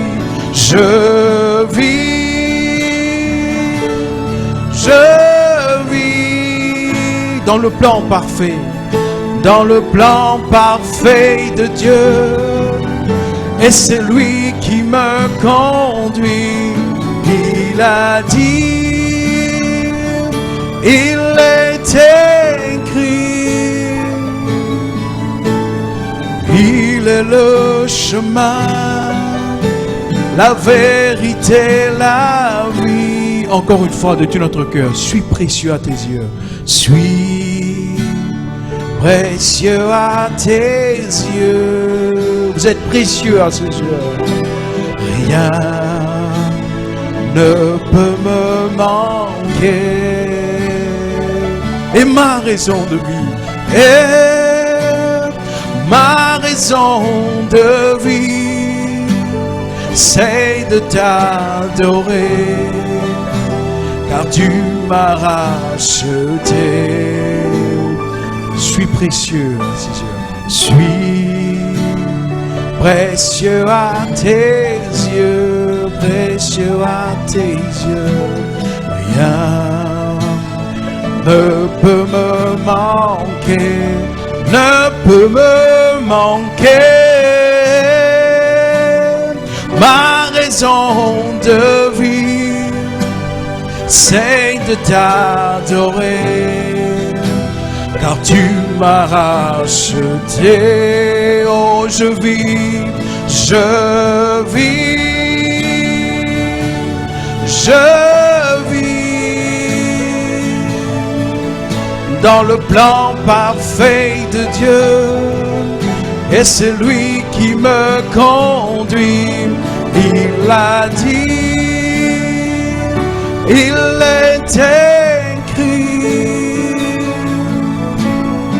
il est le chemin, la vérité, la vie. Je vis, oh je vis, je vis dans le plan parfait de Dieu, et c'est lui qui me conduit.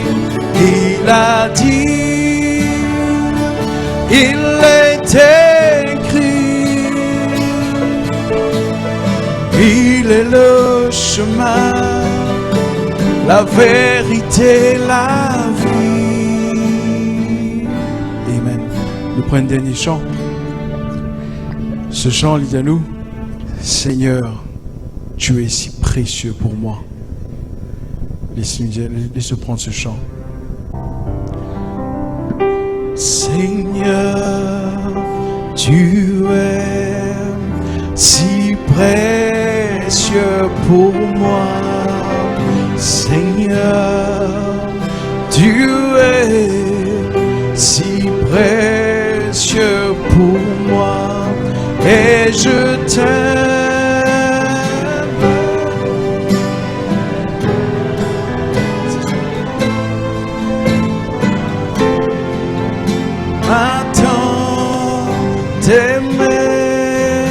Seigneur, tu es. Seigneur, Seigneur, tu es si précieux pour moi. Seigneur, tu es si précieux pour moi, et je t'aime.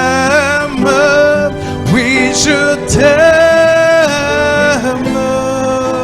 car tu m'attends t'aimer. Lord, you are so precious to me. Lord, you are so precious to me. Lord, you are so precious to me, and I love you. Yes, I love you, because you first loved me. Et je t'aime, et je t'aime. Oui, je t'aime, car tu m'attends t'aimer. Alléluia. Laisse-toi calmer. Amen. Merci Seigneur. Amen. C'est merveilleux d'être dans la présence de Dieu. Amen. Amen. Pour les autres, cet après-midi, on va reprendre à 4 heures. Donc, nous devons être retournés. Nous allons continuer le festin. Amen, autour de la parole. Et juste après, quand je me suis aussi dans un repas après, donc que Dieu bénisse richement, nous prions. Nous dans un coup de la tête, on va prier pour partir. Seigneur notre Dieu, quelle grâce, quel honneur, Seigneur, quel privilège. C'est merveilleux d'être dans ta présence, Seigneur. Alors, Seigneur Dieu, quand la parole va être prêchée, ce message, Seigneur Dieu, nos cœurs peuvent réjouir, Seigneur Dieu. Quelle grâce, Seigneur. Bénis nos jeunes, Seigneur Dieu. Comme le frère a dit, nous avons foi en eux. Nous avons confiance en eux, Seigneur Dieu. Merci pour ta parole merveilleuse. Merci pour la convention. Merci pour nos frères qui ont organisé cela. Bénis-le richement, Seigneur Dieu. Abondamment. Rende-les le centuple ce matin, Seigneur. Nous avons passé un moment merveilleux. Encore une fois, nous plaçons nos jeunes entre tes bonnes mains. Les réunions qu'on aura cet après-midi, demain, les croyants qui vont venir, le frère qui va prêcher, nous plaçons tout entre tes bonnes mains.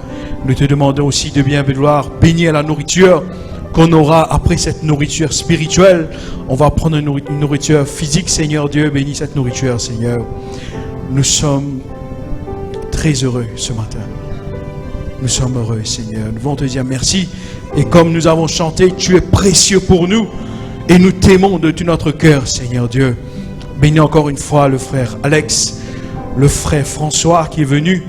Seigneur, nous sommes reconnaissants pour de tels hommes, Seigneur. Et aussi bénis nos prédicateurs, nos pasteurs qui nous accompagnent, qui nous aident dans la foi. Seigneur, merci pour ces frères qui sont avec nous. Nous te rendons grâce, glorifions ton Saint-Nom.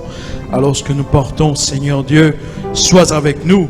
Que vraiment chaque frère, chaque sœur qui sont là, chaque jeune reparte avec toi, avec une portion de toi à la maison, Seigneur Dieu.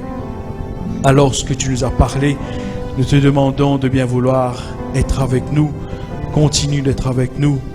Que c'est toi qui sois notre coach, afin que nous puissions grandir dans cette foi, dans ce message glorieux, merveilleux à la fin des temps. Comme le frère a dit, Seigneur, l'a si bien dit, tu es un Dieu révélé dans la simplicité.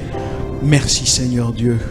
Nous te rendons grâce. Nous glorifions ton Saint-Nom dans le nom de notre Seigneur Jésus-Christ. Amen. Amen. Amen. Le bon temps 6 heures, on va sortir. Amen. Nous allons prendre un chant. Nous allons prendre un chant joyeux.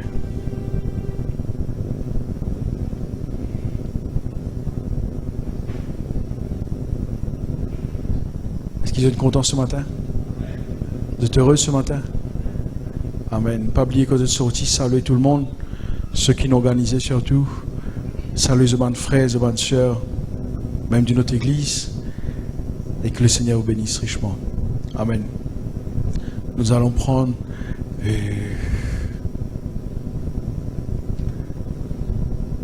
c'est vers toi que je me tourne. Le numéro 132, normalement. C'est vers toi que je me tourne. 132. Voilà.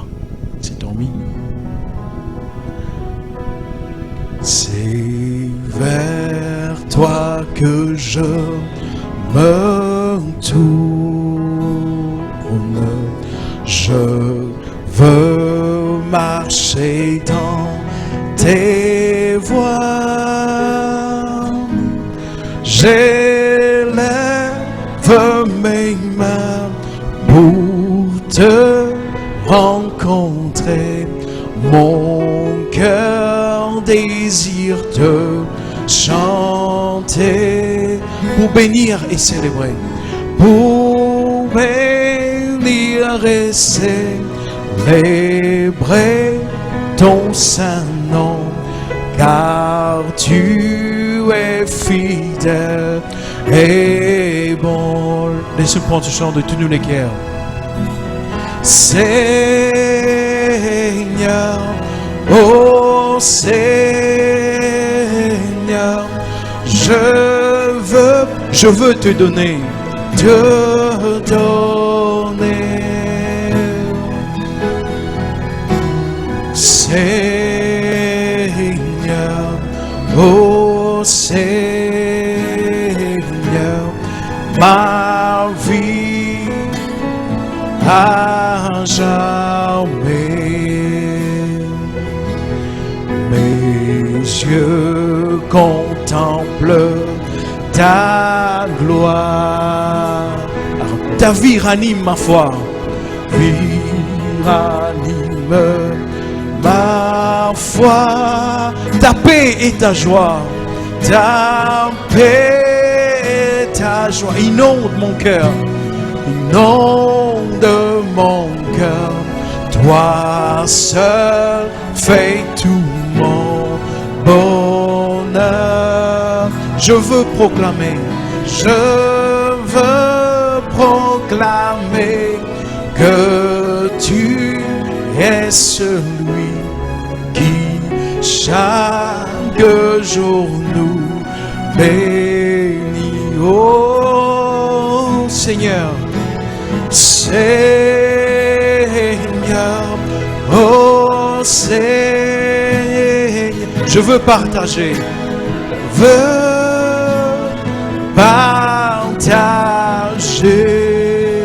oh Seigneur, Seigneur,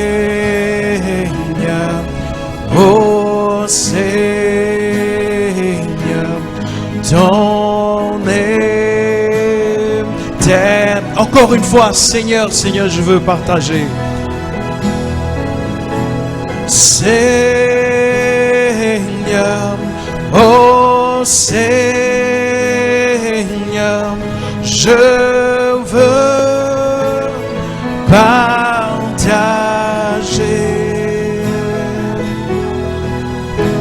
Seigneur, oh Seigneur, ton éternité.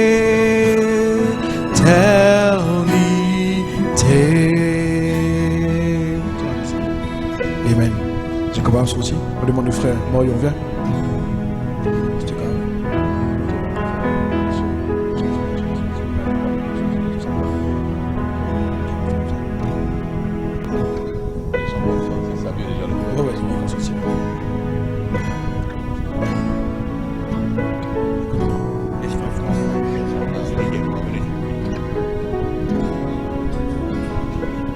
Voilà, juste encore quelques petites annonces.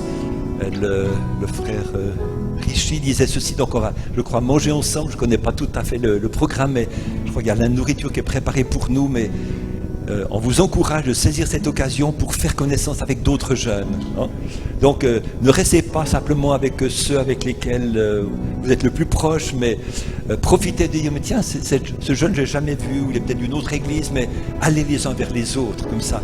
Je crois que c'est le corps de Christ, on veut dépasser toutes les barrières des églises locales et tout. Nous sommes un seul corps, dans différents endroits, mais un seul corps. Donc apprenons à nous connaître, témoignons-nous de l'amour les uns les autres, et comme ça ce sera enrichissant. Vous êtes d'accord? Comme ça, faites un effort, n'ayez pas peur. Vous faites un pas, tiens, bonjour, je ne te connais pas, tu t'appelles comment? Bonjour, comment tu t'appelles? Comme ça, juste faire connaissance, élargir notre cercle de connaissances. Je crois que c'est bon. Amen. Amen. Je crois que c'est bon comme ça. Que Dieu vous bénisse. Donc on va peut-être prier aussi pour le repas, peut-être comme ça c'est fait. Ah, tu as prié pour le repas. Ah, excuse-moi, j'ai pas entendu. D'accord. Ben, c'est bon alors. Je crois que c'est bon comme ça. Que Dieu vous bénisse. Je vais vite me mettre à la porte pour vous serrer la main aussi, hein, encore une fois. Amen.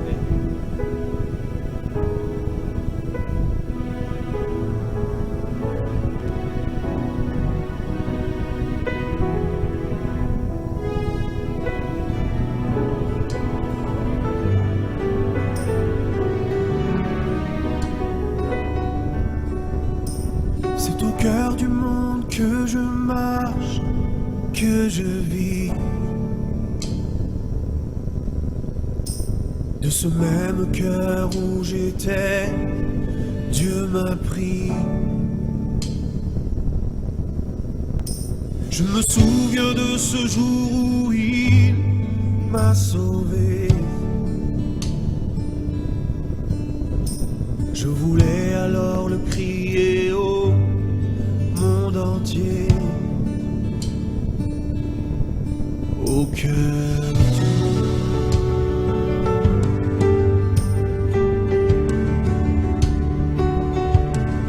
au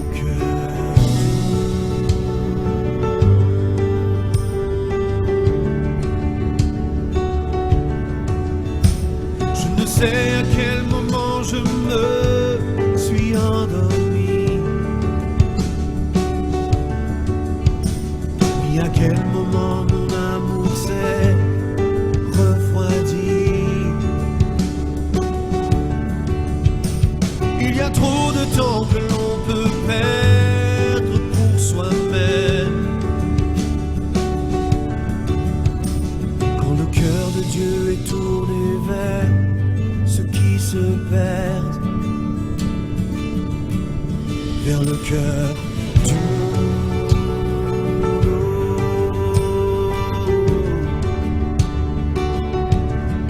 Au cœur du monde.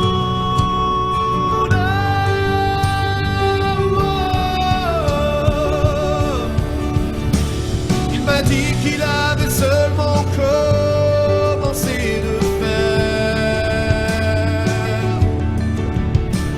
que ma vie servirait à des peuples et l'enfer. Il m'a dit que je pourrais le voir avec ses yeux, et que dans mon cœur il allume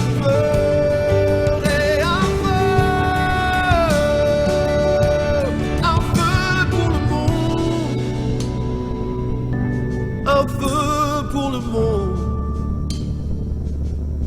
un feu pour le monde qui se perd.